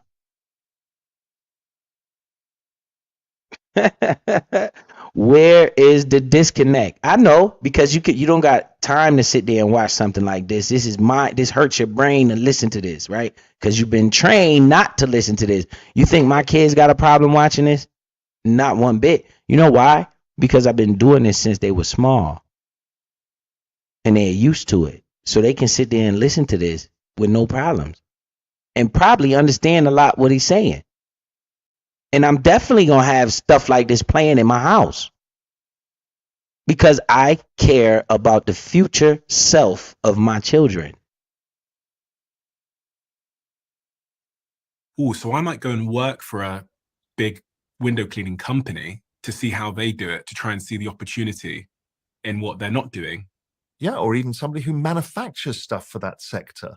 It can be anything where you can glean knowledge to give yourself an unfair advantage. Now, on podcasts, it always makes it like easy. Everyone becomes an entrepreneur, and before you know it, everybody's rich. It doesn't work that way.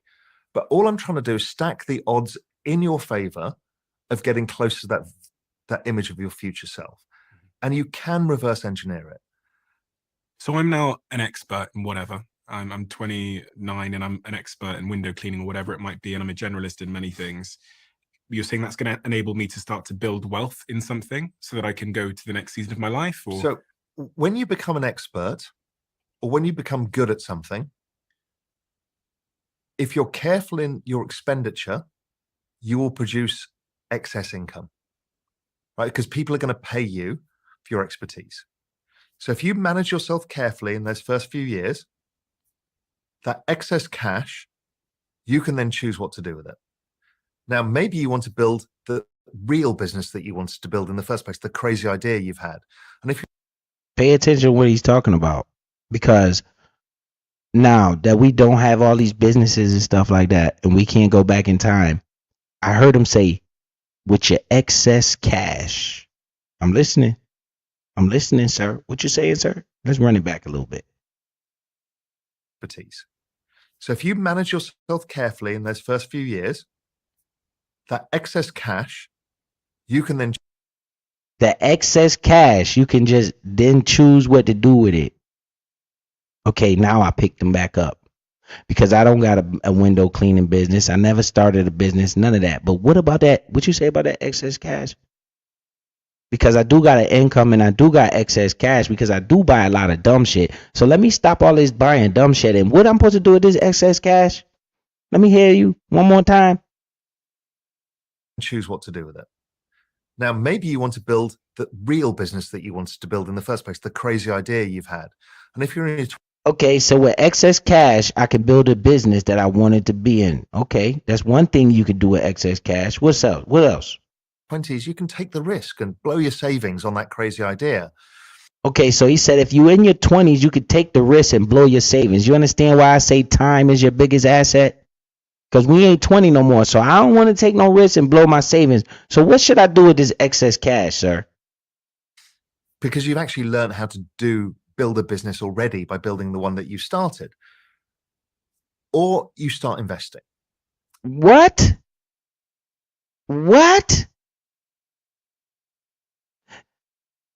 I'm going to keep winning and winning and winning, and they're going to keep being mad and jealous and envy and hating and keep running their mouth and telling me about me. And I'm going to keep winning and winning and winning. So, sir, you telling me with that excess cash, if you ain't trying to start a business and take the risk, what you supposed to do with it again? Say it again, rich man. Because for some reason, I don't think they hear you. Crazy idea you've had. And if you're in your 20s, you can take the risk and blow your savings on that crazy idea. Because you've actually learned how to build a business already by building the one that you started. Or you start investing. Now, or you start investing. Maybe that's why I'm out the rat race. Maybe that's why I don't stress every day about no bills or no payments due or no credit or none of that. Because I started investing. So I heard you. So right now, since I'm listening to you, I got a lot of good information from just listening, right? So I need to start investing. He didn't tell me what to invest in. He said you need to start investing. This is what we got to teach our children. This must not be French. They should not walk up to me talking about, I don't know. This should be trained in the household. the world of investments was this world of weird financial advisors, and they would tell you some things like, well, you do this, and then you're a 25-year-old. In 45 years' time, you'll get some money. I mean, fuck that. I mean, what am I going to get out of it when I'm 65 years old? Okay, so he said the financial advisor. You heard KB all the time say you don't need to listen to them financial advisors. You hear him say that all the time. They throw them financial advisors at them rich brothers, right?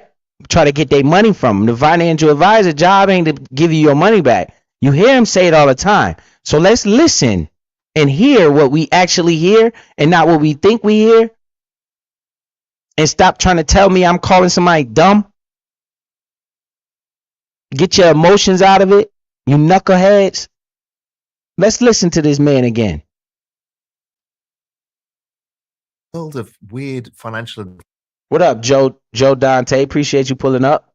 Ghost Pod Gaming, appreciate you in here. Appreciate everybody in here.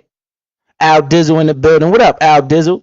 It said I work in the IT field and I'm an expert in the cloud sector and get raises every year and use that to invest. So that is true. Boom. Al Dizzle in the building. See, guys, this is what we need to teach our children. This. They're not going to learn this shit in nobody's classroom. So when they get off that school bus, love your children at home, man. When they get in that house, you make sure you love them when they walk in that house. And you tell them, hey, man, I think you're smart enough. You know your kid's smart or not. You know if they're smart enough. Once they get that intellect going and they want to ask all these questions and they're very talkative, that's when you start talking to them about this because they want to ask more questions. Well, what's that, Daddy? What's that, Mommy? So what's that right there means? Tell them. Stop hiding this shit from them, man. You're doing them a big disservice. Big disservice. Advisors, and they would tell you some things like, well, you do this, and then you're a 25-year-old. In 45 years' time, you'll get some money. I mean, fuck that. I mean, what am I going to get out of it when I'm 65 years old? I suddenly get a lump sum that I've spent my whole life saving for, I don't feel it. I've got no emotional attachment to my pension plan. And I've got real world problems to solve. I can't buy a house. I can't get married. I can't have kids. So I need to solve these in a shorter time period than my pension. My pension was. What up, Calvin Bonner? See you in the building. Yes, sir. We gonna get to this money all day. And we got Cortez just pull up. Salute to you, bro. Appreciate you pulling up. Suitable for a different generation that just needed enough after they stopped working. So I got to solve that. And the answer is investing. Then most people. Okay, so he's telling you how you solve this. So don't tell me Biz telling you if you don't do it this way and all this shit. I don't want to hear that shit. It don't gotta be Bitcoin. It don't gotta be crypto. It don't gotta be the stock market. It don't gotta be none of that. It needs to be investing going on in this bitch. We need to have people investing their money. The hell with what you talking about, man. It goes back to investing your money. That 30%. Living off of 70% of your money. Okay? That's what it all goes back to. So I'm watching this. I don't got the business. I don't got none of this other stuff. I got income. So my excess capital, I need to invest it. I heard him when he said that. And I'm listening to his ass. And I'm going to catch his ass. He got me fucked up. People roll their eyes and go, oh, really? Stocks and bonds? It's boring. Yeah, but the world has changed. The world has changed. Uh-oh. Uh-oh. Pay attention. Pay attention to him. I'm paying attention. Are you paying attention? Stocks and bonds and that's all boring and all, I don't know none of that. He said, yeah, but the world has changed. Let's listen to him. The answer is investing. Then most people roll their eyes and go, oh, really? Stocks? And the answer is investing. Then most people roll their eyes and go, so I got to solve that. And the answer is investing. Then most people roll their eyes and go, oh. This is what I got to deal with. The knuckleheads. When I talk about this investing, most people roll their eyes because I ain't talking about your mother, your father, and coming on here cussing and screaming and hollering, acting like a complete jackass. Nope. That ain't entertaining. Where is the disconnect? I'm gonna tell you where the disconnect is.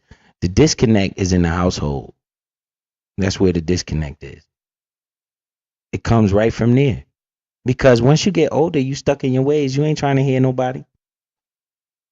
Right? This is why I'm talking to the older people so we could get this in our brains so we can teach our youth. That's it.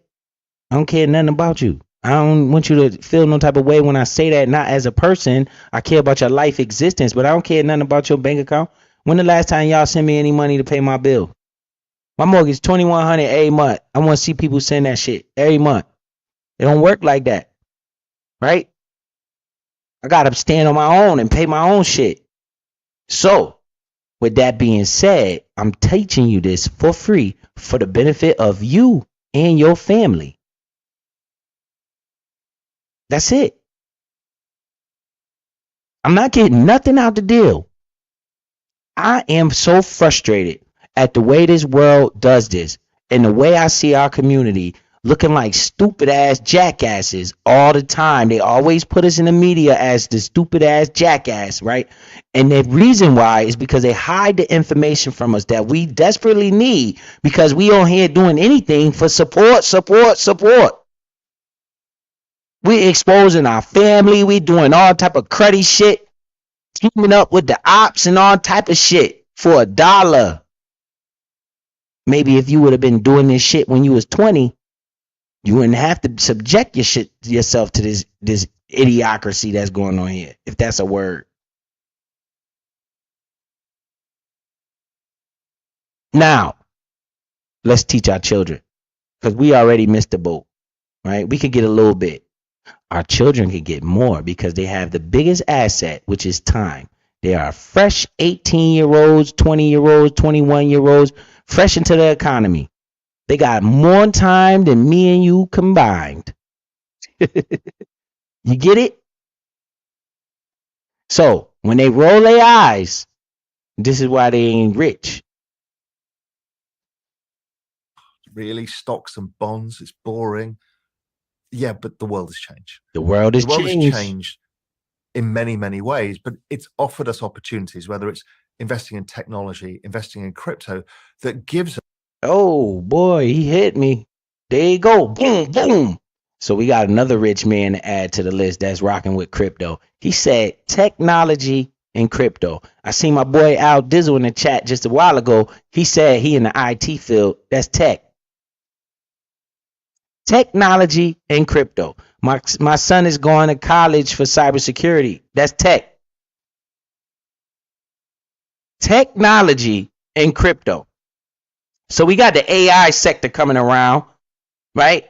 Maybe we should be looking to invest and stop looking to be entertained. Right? Maybe we should get our children mindset like, hey man, let's look for the best AI company. Which one? We ain't bouncing these ideas off our youth, because guess what? The youth identifies the trend. You know who was rocking with crypto the hardest? The young generation. The old heads ain't like it because they wasn't used to it. It was something new. It was a shakeup. The youth identify Bitcoin and Ethereum. Right? This is why you got to talk to your children about this shit, because once they get an understanding, they might pop in the house, 15, 16-year-old. Yo, daddy, it's this new trend in school, and this such and such a company is the one doing this, and doing that. You go research the company, and next thing you know, you making money off the company because your child found the trend. I remember vividly my boy coming up to me talking about, yo, you ain't got no Facebook, yo? I'm like, hell no. This was when Facebook first started. I'm like, man, I don't do that social media shit. Man, it's the wave, yo. You better get you a Facebook, bruh. Everybody got Facebook, man. I'm like, man, I ain't fucking with that dumbass Facebook shit. But my mind wasn't trained the way it was trained now, because I didn't start at an early age, right? So I just said, I ain't fucking with that Facebook shit, and then went on to the next subject. When I should have said, Facebook, what are you talking about? What is that, a publicly traded company? Can I buy shares in that company? If my parents was wise enough to teach me as a youth, I saw Facebook, I saw Amazon, I saw Apple, I saw Tesla. Why we ain't got no shares in none of this shit? Why we ain't buy none of this shit? Because we are entertained, and we're taught as a child to be entertained. They don't teach us this stuff. Because I knew anything about this shit. Had the people that had the money in my family sat me down and said, hey man, this is what a stock is. This is what the earnings are. This is how you double and triple your money. I would have done something about Facebook. I would be a big owner in Facebook. Tesla, Amazon, all that. And guess what? You know the crazy part about that?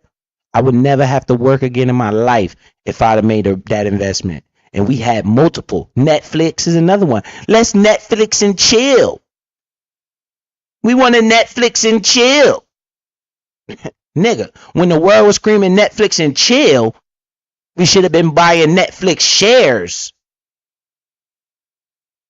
Right? When you look back and you see the ignorance in your ways, all you can do now is do what you can with the time you have left. These people are so lucky that I didn't have this mindset when I was 20 years old. What are you talking about? I wouldn't know nobody on this app. I'd be somewhere on an island somewhere. This is why I'm talking about this Bitcoin shit. You heard him say tech and crypto. Now let's get to the crypto. Us much higher returns, stupidly higher returns. Now I ain't talking about crypto. It's offered us opportunities, whether it's investing in technology, investing in crypto, that gives us much higher returns, stupidly higher returns. Stupidly high returns is the truth. Guys, I show my portfolio on here. You guys do realize I started out with $5,000, right? That portfolio sitting at almost $50,000 today. I showed it up yesterday. I started out with $5,000 on this channel. I bought my house. Y'all don't want to hear that shit no more. I turned $2,500 to $70,000, guys.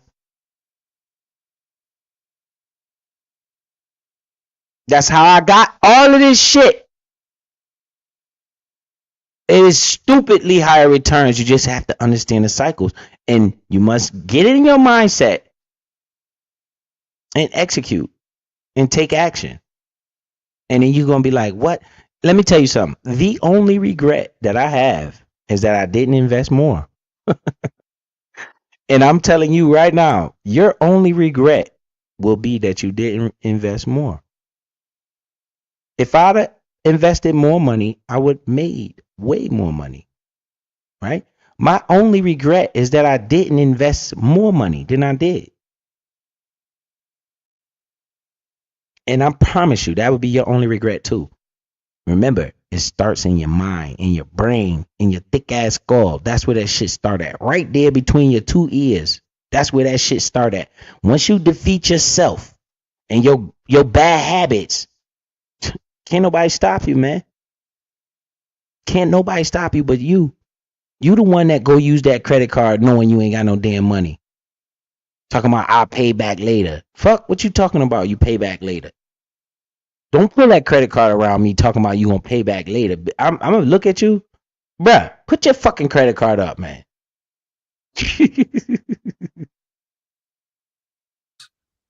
In shorter periods of time. Okay, that's a magic. That's magic for young. Magic. It may be too Guys, it's magic. It happened to me. It's totally magic. It ain't no job. Ain't no lie. It's magic. That shit is like, what the fuck? I'm telling you. And guess what? Here come my boy Trump. Donald Trump and his thing, man. Turn me up, man. I'm about to buy some more crypto when I get off this shit. Donald Trump went away, baby. risky for their parents. But if you're young and you can take some risk, okay, here's your chance. So now you can build a business, use some excess savings, put them in investments. Now you're on the path. So let's get on to investing then. But just before we get on to investing, I was playing through the different sort of personas of my audience, and I was thinking that some of them are working really, really, really hard at the moment. They're doing, you know, they might be a cab driver, they could be, you know, doing some sort of manual labor. And it feels to them that no matter how hard they work, they still don't have that excess income to invest. So for those people, and this is a little bit of maybe a contentious question, like, is there something that they're doing wrong as it relates to the game? That's a question I hear a lot of closed-minded people always say that.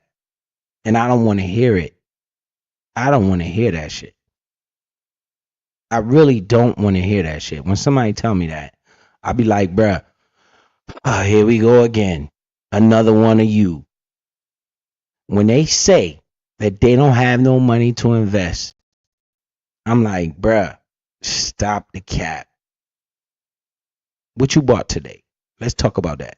Did you go to McDonald's today? Oh, you ain't got no money to invest, huh? $5? You could invest $5. What you talking about? You ain't got no money to invest. No, you don't have discipline. You don't have the self-control to invest. You think you're stealing from yourself when you invest.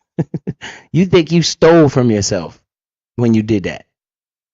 When you put that money into a savings account or to a investment portfolio, you thought that you just stole from yourself because you counting the money that you don't have to spend today because you're living in today and you're not thinking about your future self. What about your future self, yo? What about that future self of you that's going to be laying on that hospital bed, need somebody to wipe your ass? What about that guy? You ain't thinking about that. So I don't want to hear that shit. When you got bottles and you popping bottles and you drinking all this beer and all this shit, smoking all this weed. Don't tell me none of that shit. You ain't got no money. You cap. You got money. You just ain't using it right is what you doing. And I control this. This is my money. Don't nobody tell me what to do with my money. That's why your ass broke. Because guess what? You can't even tell you what to do with your money. Shit crazy. No. the game is the game. And you have The game is the game. It's Julio said, I be hating. I was raised in the gutter. A set of ninjas, they all way back. Yo, facts, bro. I wish I wasn't raised like that either. If I would have knew any of this shit and my mind was the way it is now, I'm trying to tell you, if I could get all those years back now, I'd be a multi-millionaire. And we wouldn't be talking. Because I'm telling you, I would. There's no way in hell I wouldn't have Facebook shares right now. At least Amazon. Yo, Amazon? Come on, man. I saw the mall going out of business because of Amazon, bruh. Where's my parents at? Where's the people what the fuck? Where's these teachers at? Why y'all didn't tell me this shit? That's why I get so frustrated. And that's why I'm saying all of it for free. Because it ain't right. It ain't fair. And it's whack. You know? That's why I'm so aggressive with my investments. Because they owe me. I'm coming to get mines. I'm coming to get it. I'm going to go for the gusto. Where they say you young and you could take risks. Well, shit, I'm old and I'm taking risk. I ain't that old. I'm 40-something in my young 40s. But I'm still going to take the risk. I don't give a damn because they owe me. You know what that means? Nothing to me. Because there's a guy named Mark Cuban that says this. Diversity is for idiots. So that means, not saying you don't diversify. It's saying if you focus and you pay attention and you find the right investment, you can make a lot of money. Well, let's check and see. CleanSpark, that's a stock in the stock market. I just told you I don't like buying stocks, and I was heavily buying CleanSpark because it was directly related to crypto, Bitcoin. Okay, I made thousands of dollars on that one. That because I put my money and my brain into that investment because I ain't got no money to lose. So when I pick an investment, trust and believe I done walk that bitch up and down, look left and right, and hopefully to God this shit gonna work because I'm going in. Okay, I told you guys about Bitcoin at $17,000.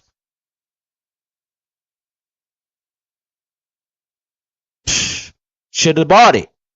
I told you guys about XRP at 50 cents. I'm looking at these. I'm telling you now about Crowcoin at 14 cents, 13 cents, 12 cents.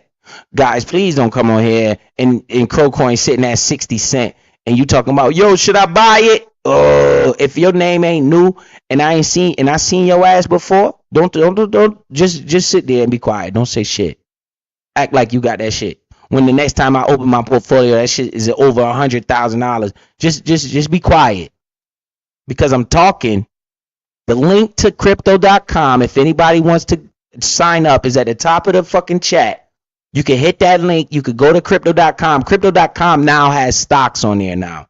They're making major moves. Crypto.com now has stocks. You could buy stock on crypto.com. Not only can you buy crypto, you can buy stock. They have a debit card. They're bringing banking service to crypto.com. Crypto.com is about to be major. The token, 14 cents. I just bought some yesterday. You do what you want to do. I bought some yesterday.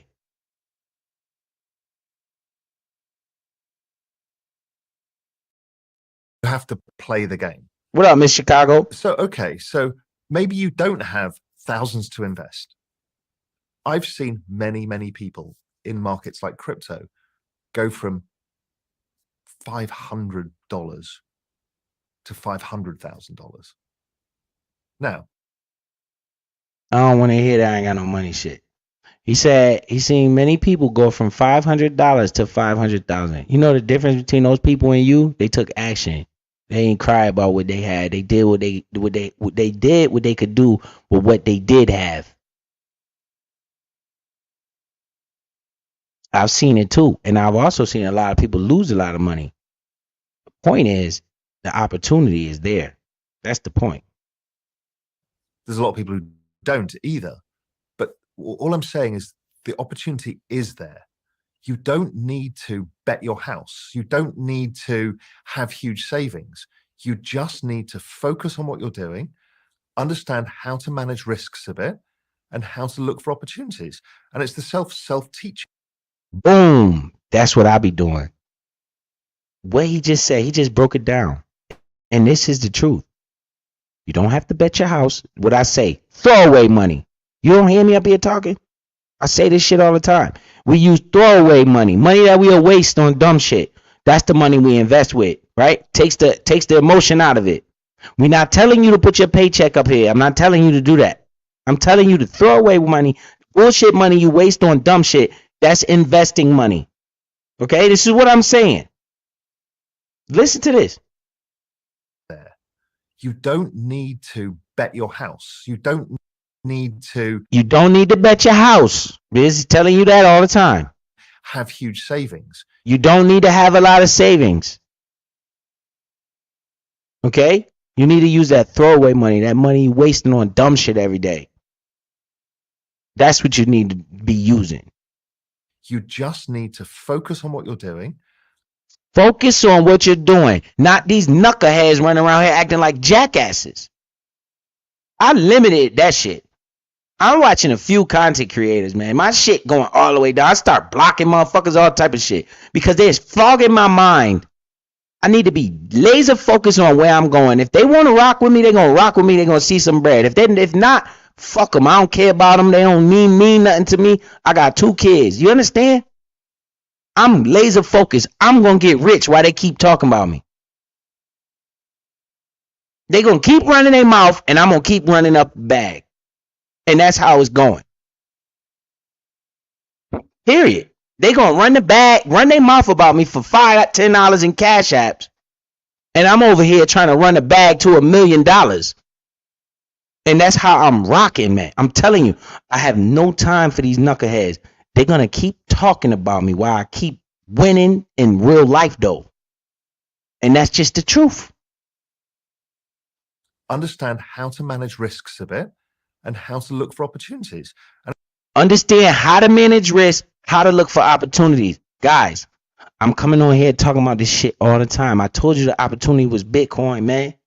I told you the opportunity was CleanSpark. I told you the opportunity was in SoFi. That's another company in the stock market. I don't even like stocks. And I was talking about SoFi. Okay? I was talking about Palantir. If anybody's seen Palantir's price lately? I'm like, damn. I was talking about Palantir at $15, man. That shit at around $80 a share right now. And y'all laughing and joking and arguing and fussing and doing all this dumb shit. Nobody making no money. I'm talking about all this shit. I'm telling you right now, man. Here come Donald Trump, man. This is what I want to see. I'm trying to tell you. Now, you don't have to listen, and you're going to keep watching me post up these screenshots. I'm trying to tell you. You have to know how to use risk management. This is why I talk about the throwaway money.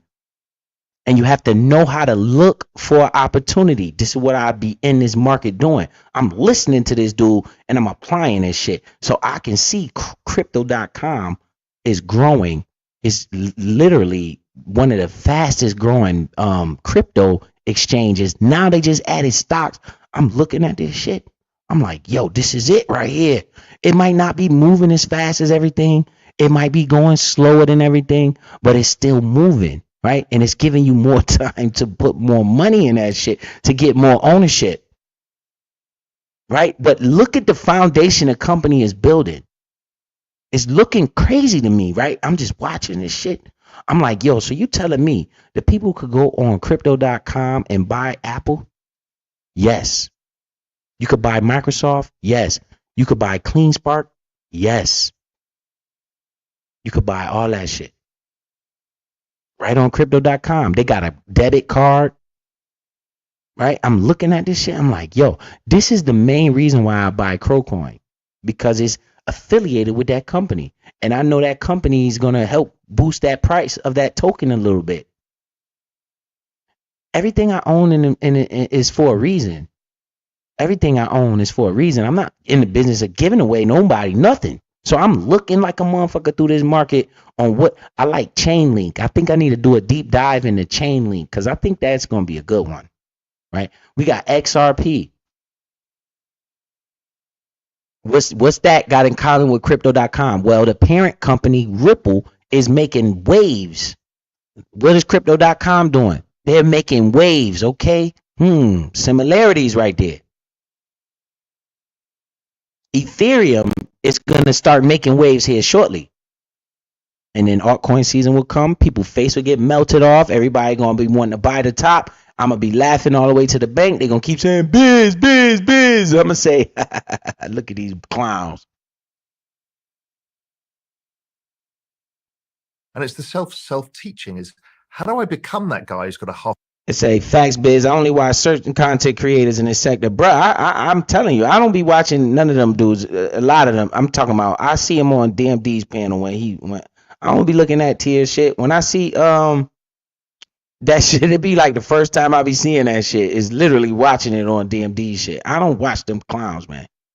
I ain't seen no Kevlo video, none of that shit. It say Joe Dante says, I took 15,000 out the market during, oh boy. I don't like the way this one gonna start to read. It said I took 15,000 out the market during the pandemic because I didn't have the patience. Long story short, I know better now. Facts. I'm glad, bruh. Shit. I know he pissed about that. I ain't even gonna keep elaborating, but he learned his lesson. That's the number one thing. He said he took the money out during the pandemic. That was the time to put more money in, boy. But it's all right. You know better now, bruh. Listen, next time we get a fucking crisis or something, don't you do that. You go run right to the fire, okay? When that market crash like that, you jump your ass right in the mix. I'm in here. Yeah, because you would have made a hell of a lot of money. That's the time I made all my money, is during the pandemic. All right, let's keep going. Damn, I feel bad for my brother, man. Shit. Because he didn't know. He didn't know. Boy, that was the time he was supposed to put more money in there. But it's all right. See, this is why they say time in the market is better than timing the market, because now you learn from shit like that. You know how many times I seen the stock run up on me and I had it and I sold it too fast, or I didn't buy it, or some dumb shit, and I'm watching all this money. I'm like, damn, right? That doesn't happen to me multiple times. Yo, remember, you do the opposite of what you think you're supposed to do. If you think you're supposed to buy, you normally supposed to sell. If you think you're supposed to sell, you normally supposed to buy. Do the opposite, and that shit'll help you out. When he thought he was supposed to sell, he was supposed to buy. When everybody think they're supposed to buy, that's when you're supposed to sell. But just keep following me, bro. That shit ain't gonna happen to you no more. $500,000 portfolio, considering I've only got $500 today or $1,000 today. Is that possible still? Yeah, very much. Haven't I missed the boat? No. You heard him? This is what I always hear. This is what Ronald said to me. Ronald came up on this platform and said that to me before. It's too late. It's too late, man. Bitcoin price is 20,000. It's too high. You got to have a lot of money to get in at 20,000. What? I'm like, bruh. I said, bruh, when that shit say 100,000, what you gonna say? Yeah, if it ever gets there. Ha! Who looks stupid? Listen to him. Considering I've only got $500 today or $1,000 today. Is that possible still? Yeah. Is it possible? Yes. Very much. Haven't I missed the boat? No. Haven't I missed the boat? No. Straight up fast answers. Fast answers. No. Not even a second thought to that question. Haven't I missed the boat? No. No. I'm telling you, it's not even regulated yet. Listen, man. The crypto space is not even regulated yet. Guys, cars didn't have seatbelts, right? Once they got regulated with turn signals and tail lights and seatbelts, you can't live without a car. It's regulated. Here comes Donald Trump and the crypto regulation coming to the market. This afternoon, I'm laying out my plan to ensure that the United States will be the crypto capital of the planet and the Bitcoin superpower of the world, and we'll get it done.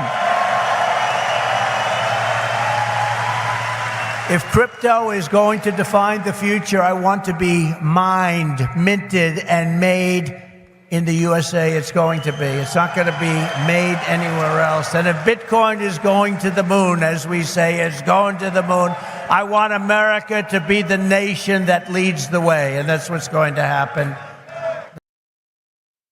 This is the first president in history to even utter any kind of statement like that. You gonna keep asking me, is it too late? Think about the concept of time. And then you tell me, is it too late? When I'm telling you, crypto, Bitcoin been around 15 years. It's still a baby. It's still a baby. It's not even 18 years old yet. It can't even be a grown up. It's still a teenager. You understand? No. You haven't missed the opportunity. You're going to miss the opportunity. You keep sitting on your hands. You're going to miss the opportunity when you're not telling your children about this. Think about their opportunity. Stop worrying about yourself. Think about the opportunity of your grandchild, of your 15-year-old, your 14-year-old. I got a 14-year-old. Think about her opportunity. When this is the first president ever that's going to say anything positive about crypto, here come regulation. What happens when she's 40?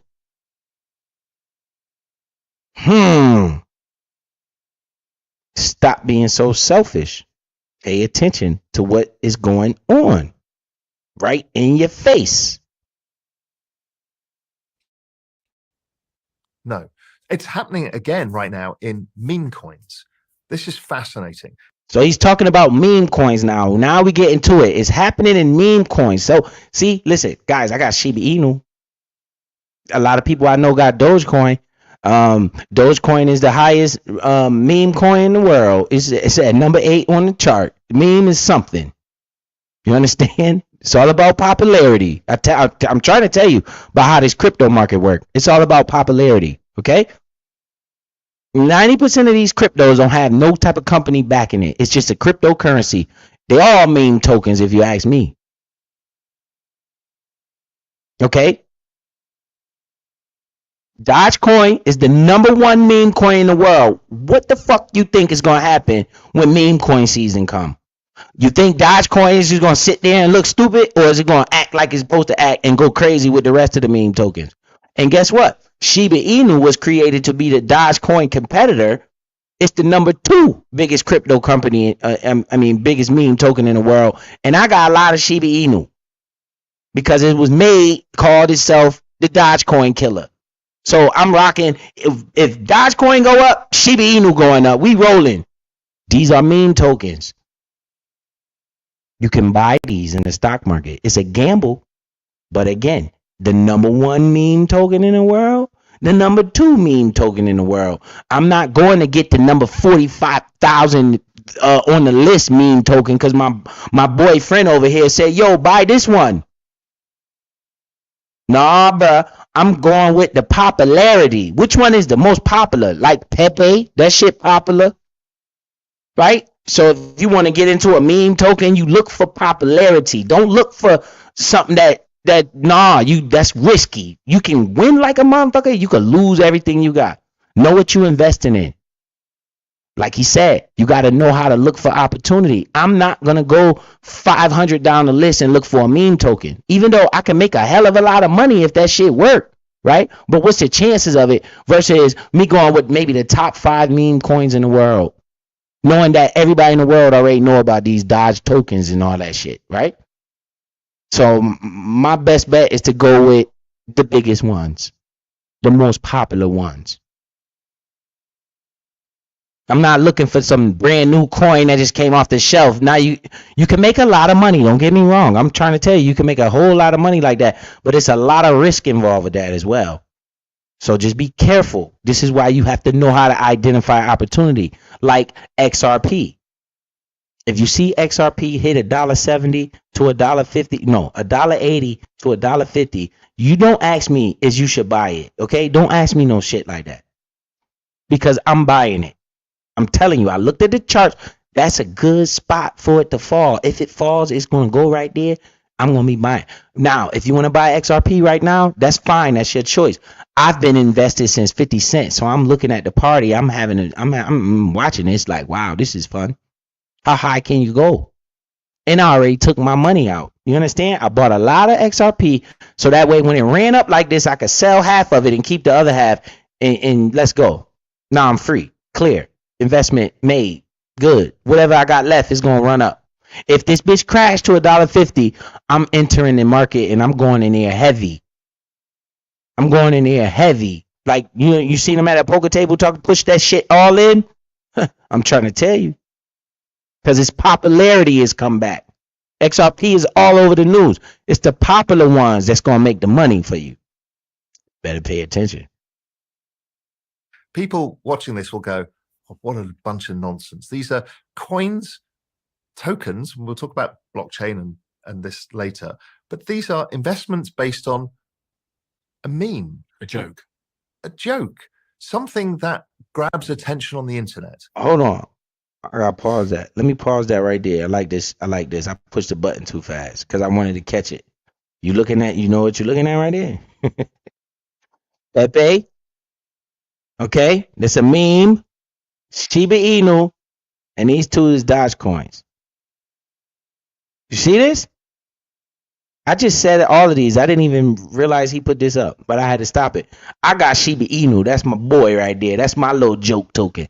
I think Al Dizzle said he got a lot of Dogecoin. I'm not sure, but people got Dogecoin. A lot of people I know got Dogecoin. I got Shiba Inu, and Pepe is another meme token. But look at the ones they put on the screen because they're the most popular. Okay, they're the popular ones. Pay attention.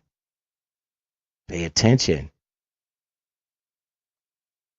And you can bet on those. Well, what is that? That's about betting on attention itself. If you think about a business like Facebook or Google or any of these, Twitter, they're all based on attention. And now we can bet on attention. Do people find that funny? Are they going to find it funny in 6 months' time or 6 weeks' time? And we can bet on this stuff. Okay, this is the super speculative end, but it's also very cultural. It's not about investment bankers. It's not about gatekeepers. It's about you pitting yourself thinking, is this going to catch on viral? And if it is it going to grow bigger? Now, some of those might do 1,000x in 6 months. Now, 99% go to zero. But all I'm saying is returns are there. And then you've got different levels of return. If we look at Bitcoin, well, actually, let's compare it. The S&P 500, and this will be an important number later. What's the S&P 500? That's the US stock market. It's the broadest measure of the stock market. And you can buy shares in it. Now, that grows at about 10% a year, 11% a year. So let's imagine you've got your $1,000. Well, 11% a year, it's going to take you. You hear him. This is why I never invested into the S&P 500 because of what he's saying right now. You get 10 to 12% a year, sometimes 8, but let's just say 10% a year. You're gonna get on your money in the S&P 500. That's the average yearly rate of return, 10%, which beats inflation. Is still a good game, but remember, I'm trying to grow this money. I'm not trying to maintain shit. I'm trying to grow.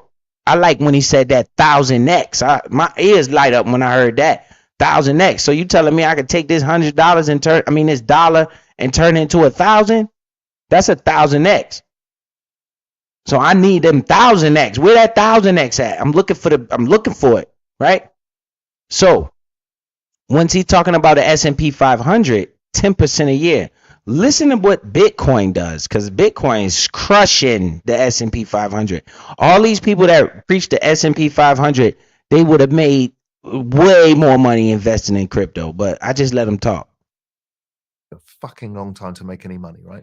So it is not worth your time. It is not worth your time, bruh. I don't got none of the S&P 500. I only got one stock in the entire stock market that I own. It's called CleanSpark. That's it. Why? Because it's directly involved with Bitcoin. That's the only one I own in the entire stock market.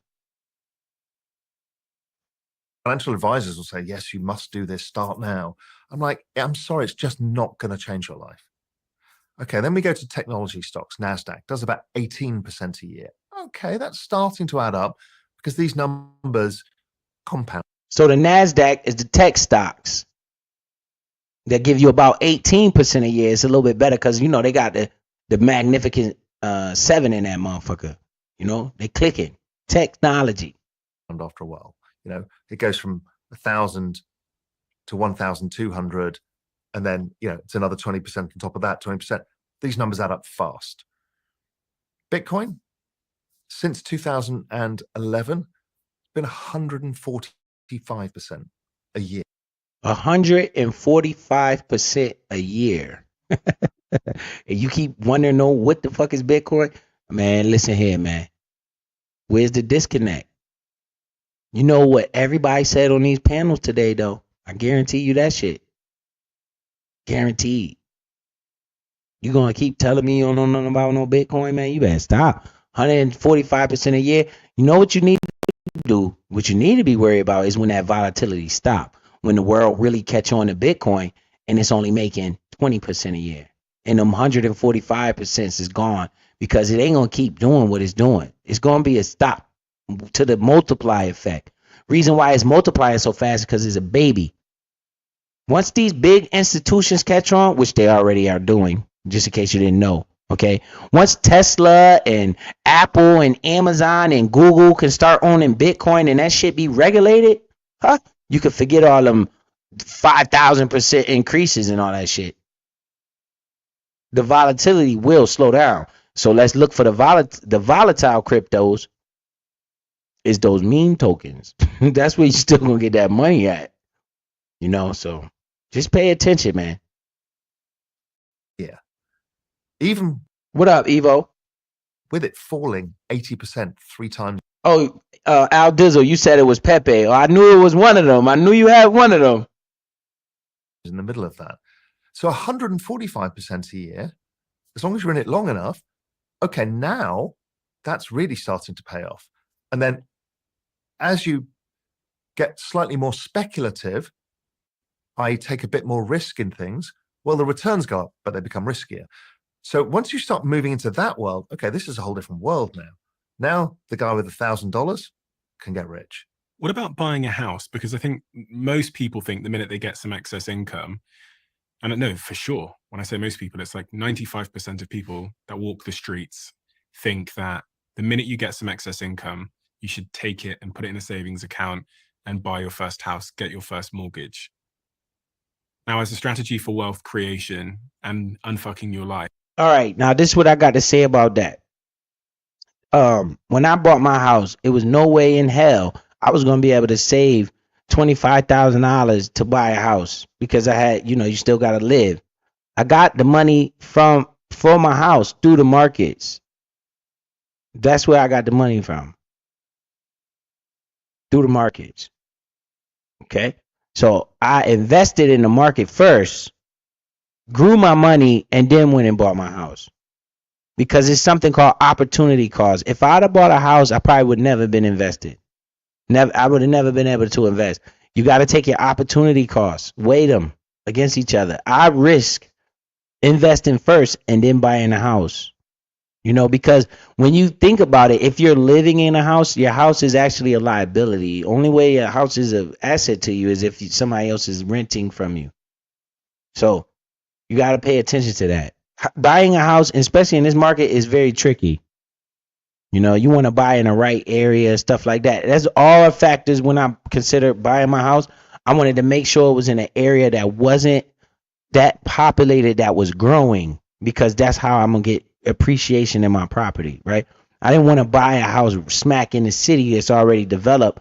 I went on the outskirts a little bit, understanding that the developing was going to move to where I was looking at where the new shopping centers were going. I paid attention to them putting up toll roads and new Walmarts and shit like that. And I say, okay, this area look like it's going to grow in 5 years. Let me buy a house over there. So in 5 years, hopefully this area grown a little bit more populated. I'm going to make a lot of money in this transaction. Everything I do, I always think at least 5 years from now before I start making any moves. And anything short, I'm happy with it. But I always have the mind, when I make any investment, I always got a 5-year horizon. If it's not good enough for my money for 5 years, I'm not investing in it at all. If I could see my money sitting over there for 5 years, then I'll invest it. That's how I operate. So let's see what he's going to say about these houses. Then we're going to get up out of here. I ain't going to hold y'all here all night. I appreciate y'all popping up. If Damn D or somebody that I rock with go live, let me know, because this is just a talk. This is mental motivation right here. You know, this is just mental motivation. We could get the laughing and joking, but we going to come right back to this. I don't got to work tomorrow. We could come right back to this, you know. If I'll put the link if people want to come up and talk or, you know, speak or something like that. Y'all just let me know. Drop the link. If y'all see something new that I haven't paid attention to yet that y'all want me to look into, let's talk about it. This money making 2025. I ain't dealing with no clowns this year. I'm telling you that shit. I'm not dealing with these knuckleheads. These people are lost, man, and they're gonna continue to make you be lost the more you pay attention to this foolishness. Trust me when I tell you. You miss opportunity paying attention to bozos. So let's see what he say about the house. Then I'm going to get up out of here. Is that a good approach? No, because it's not wealth creation. And house, get your first mortgage. Now, as a strategy for wealth creation and unfucking your life, is that a good approach? No, because it's not wealth creation. Okay, so he said, no, it's not wealth creation. Okay. So he's under the same mindset as me, probably. I don't know. Let's see what he's going to say. People think of houses as like an asset, but in the end, you barely ever will sell your house to take the money out. You might downsize later in life. If absolutely needed, you might sell it. But generally speaking, your house is the lifestyle bank. Now, that is super important. And I think it is the most important trade of all, is the lifestyle bank. So what do you do this all for? You want lifestyle. So do you sacrifice your future self having more money by having a house and having security earlier? I would argue those days are gone. What do you mean? So I could do it because it's 3 times income. Yeah. So a house was not expensive for me.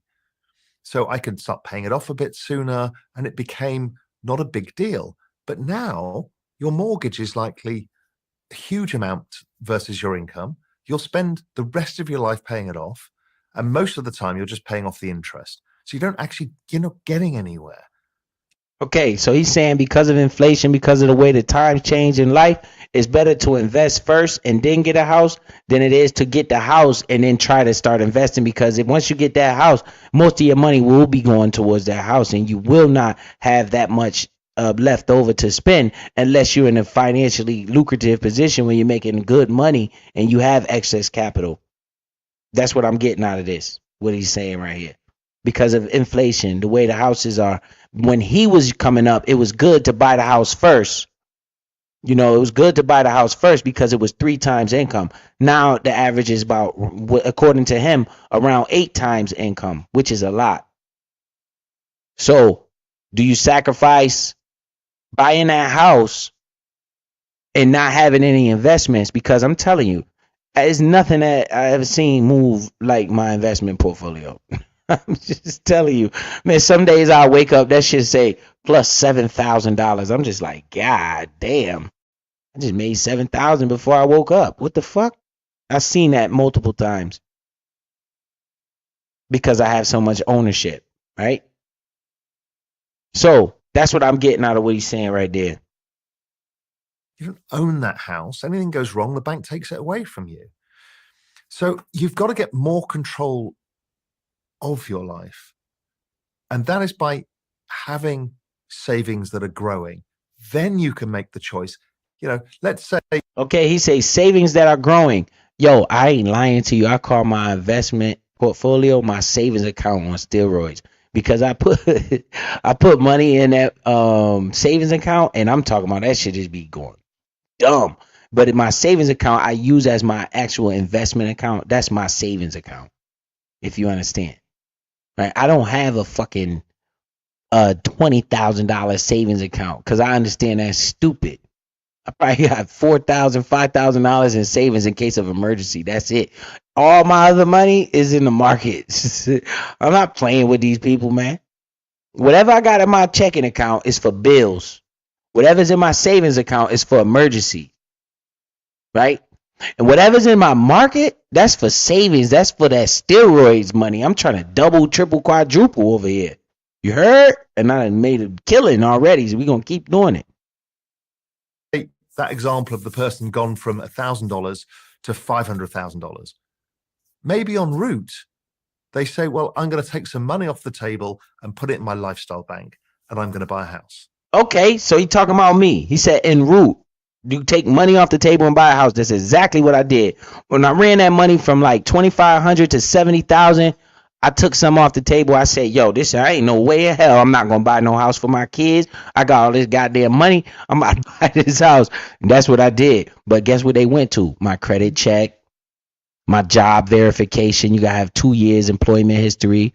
You need at least a 680. I had like a 740 or something like that, 730. I had good credit. You know, building my credit first. Before I start investing, I built my credit up first. Then I started investing, right? Then I made a lot of money, and I took that money and bought my house. So he's along the line said to me. So I ain't messed up yet. Yeah, good job, Bizzo.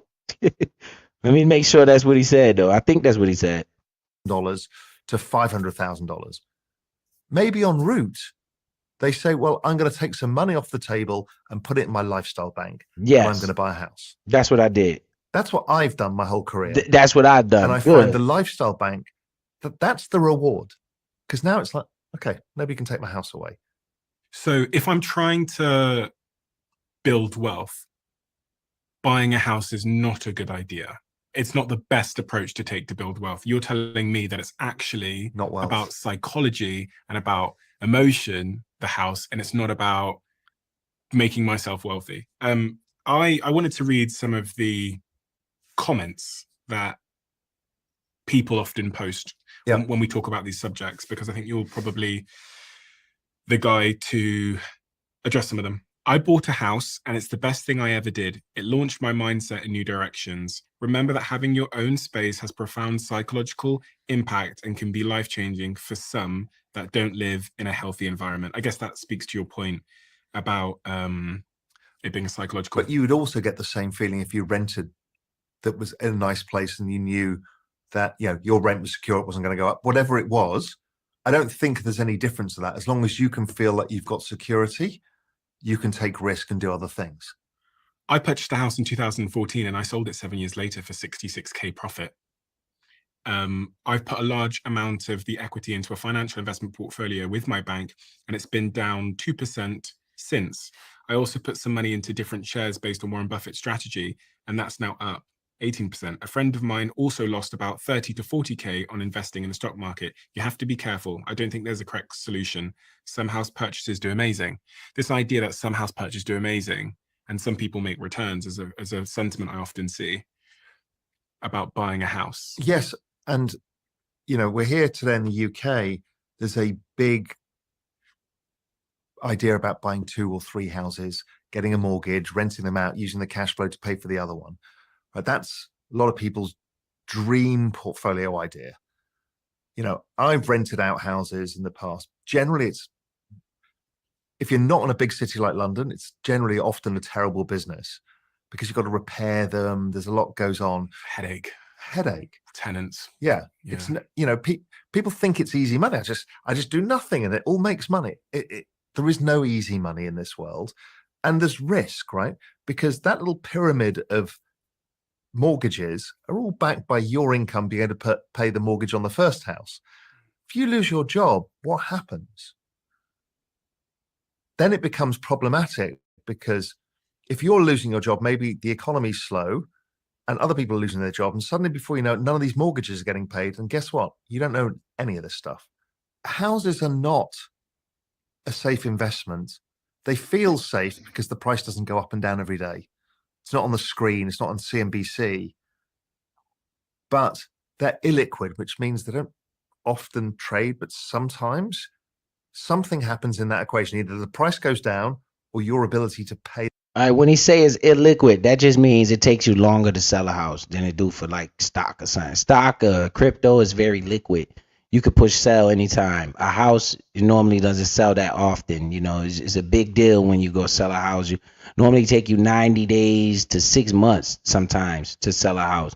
So it's not as liquid as a crypto. So basically, I understand exactly what he's saying. He's saying because of the time we living in, if you don't already have a home, it's better to invest your money and grow your wealth and then go buy a home, is what his point of view is. That's from his brain, right?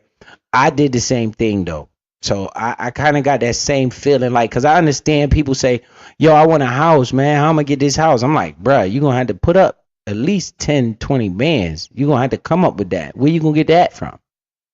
Right? That's what my brain was at. That's why I put my money into the investment world before I bought my house. Then when I made a lot of money, that's when I took and bought my house, when I had the opportunity. So I understand exactly what he's saying because of the time we're living in, right? And then I got my house because I got my kids and stuff. I'm thinking as soon as they get grown and get the hell out of here, I fuck around and rent this house out to somebody else. You know, then it will become an asset. But that's a big problem what a lot of people have. You know, is either do they buy a house or invest. It depends on, you know, what you want. If you don't want to invest and you want the security of having your own home, it can be a good thing, right? There's nothing wrong with it, especially if you buy it in the right market at the right time. You could literally make money on it. Like me, I made a little bit of equity in my house since I bought it because I bought it in the right area at the right time, you know. So, but all your ducks have to be lined up in a row for that to happen. But me, I want to grow my wealth, and then how else I'm gonna get that $20,000 to put down on the house? Well, that's where I live at. I'm just saying. I don't know where you guys live at. I live in Virginia, and this is like one of the most expensive places. It's you need $400,000 to buy a house out here. $300,000 minimum. Ain't no 250. You ain't buying no house out here for no 250. That ain't nowhere. That 250, that's dead. So, what in my brain, I'm with the invest, grow your wealth, especially when I'm directing this to the youth. See, this is why we must start at a young age, because my son's still in college. You know, he's still under my parental guidance. You know what I'm saying? My daughter's still in this household. I'm teaching them as a young age. They start invest. My son already has a stock portfolio. I try to get my daughter to get one. She just ain't listen yet. But you gonna listen to me, right, baby? Huh, baby? Yeah, Princess Wildin'. But other than that, man, what's up, Sherry Morgan? Appreciate you pulling up, man. Don't listen to them people, man. I know you ain't no damn Clara. What the doggy want? So, yo, how you just walking up in my house like you run this joint? What you doing? Oh, I'm on live. I didn't know. You just walking up in here like you run this joint, man. You better pay some of these bills in here. What you doing, woman? Huh? You asleep? So you just pop up, come get my dog. But all right, man, that's that. I think that's good on this video. We got a lot. I hope you guys got something out of this. You know, I do this for your children, man. So you can learn, so you can teach them. That's it, man. That's what my focus is at. We gotta get this information in our brain and give it to our youth, man, because they need this more than anybody. So yeah, you guys want to stay focused, stay grounded, Don't be tripping off the market. Don't be thinking the market is going to hell. If it does, it's nothing but more opportunity. If you're using that throwaway money, you wouldn't be worried about it in the first place, right? Don't over invest. Understand your risks, your rewards. Take your time, and it all will work out for you. I appreciate you guys' attention span, man. Your attention is more important than a lot of things you're typing. It's your attention that I appreciate the most. You do not have to come over here and pay attention to anything I've been talking about today. So I just truly appreciate the support and the people wanting to pay attention and learn a little bit. And yeah, man, with that being said, let's check the price of Bitcoin before we roll out. And then I'm gonna be out of here. Let's see. The price of Bitcoin, we at, let me see. We at 94,000. 94,000. So we still doing good. Bitcoin, remember, is the leading indicator in the market. Doesn't mean I have to own any Bitcoin. Okay. I told you, Bitcoin, in my opinion, is the S&P 500 to the stock market. I mean, right? So I'm looking for the smaller investments that can grow. Okay. I'm focused on XRP. Hold on, woman. I'm focused on XRP, Crowcoin, Shiba Inu, XLM. What else I've been buying? AIOZ, that's an AI token. We've been getting into those AI tokens in that AI sector. The gaming sector, I have a token called Beam. It's I got about 6 different investments that I have in the crypto world. We can go over, and talk about that stuff. So what it said, 94. Yeah, you want it. So I appreciate y'all pulling up, man. Y'all have a good day, man. We gonna roll out. You know how I like to end this thing and let y'all know what time it is. But before we end it with the last drop, I want to play this for y'all again. 18 should not be considered grown, legal, or whatever it is that you call it. Baby, I am 25 years old and I am still paying for the consequences of my actions when I was 18. What the fuck even is that weird age? Hey, when you turn 18, you're legal, you can do whatever, and our dumbasses listen to that. I wanted to be 18 so I can go have fun, and then the next age is 21 so you can go buy alcohol. But baby, I've been buying alcohol since. But yeah, 18, 19, 20, 21, I was having a ball, fun, big fun. And now I'm 25 and I'm like, what the fuck is going on? At 18, I should have had my head in the books. I should have been studying credit. I should have been studying finance, business, all of that. I should have been figuring out how to budget, how to buy a house. Nah, I'm on top of cars, twerking, drunk, going out to eat every day, spending my money on whatever it is that I want to spend it on, and having that, I'll make it right back mentality. No. Why didn't somebody stop me? Like the grown-ups before us they finessed us because they kind of made it look easy. So we ain't know. Well, I ain't know. And now, baby, I'm depressed. This afternoon, I'm laying out my plan to ensure that the United States will be the crypto capital of the planet and the Bitcoin superpower of the world, and we'll get it done. If crypto is going to define the future, I want to be mined, minted, and made in the USA. It's going to be. It's not going to be made anywhere else. And if Bitcoin is going to the moon, as we say, it's going to the moon, I want America to be the nation that leads the way. And that's what's going to happen. All right, man. Y'all see the breadcrumbs right there. Trump is in here in what? 8 days? Tick tock, tick tock. Shout out to y'all, man. Shout out to the chat. Shout out to everybody's family. We're going to close it out with this like we always do. I appreciate y'all for pulling up. Listen to these powerful words right here. Apply some of this to your life, and you will see that your life will become a lot less stressful. White people teach their children not just financial literacy, but teach them financial understanding and financial comprehension. And the general rule that you'll find that most Caucasian and wealthy people teach their children is to follow what's called the 10-10-10-70 rule. 10% of your money you should give to a cause you believe in, charity. 10% of your money you should save, put it in a savings account for yourself. The other 10% you should develop an investment fund to figure out how you can find something to make your money work for you instead of you working for your money. And then the rest of your life should be lived off that 70%. And I've also found that you'll see that wise people, they do not buy something once if they can't buy it twice. And if we started following that 10% charity, 10% investment fund, 10% saving, living off of 70%, not buying something once if we couldn't afford to buy it twice, we'll find that we are putting ourselves in a position where we always have cushion capital to deal with the problems of life, and we will not be engaged in this excessive unnecessary toil that comes from poverty.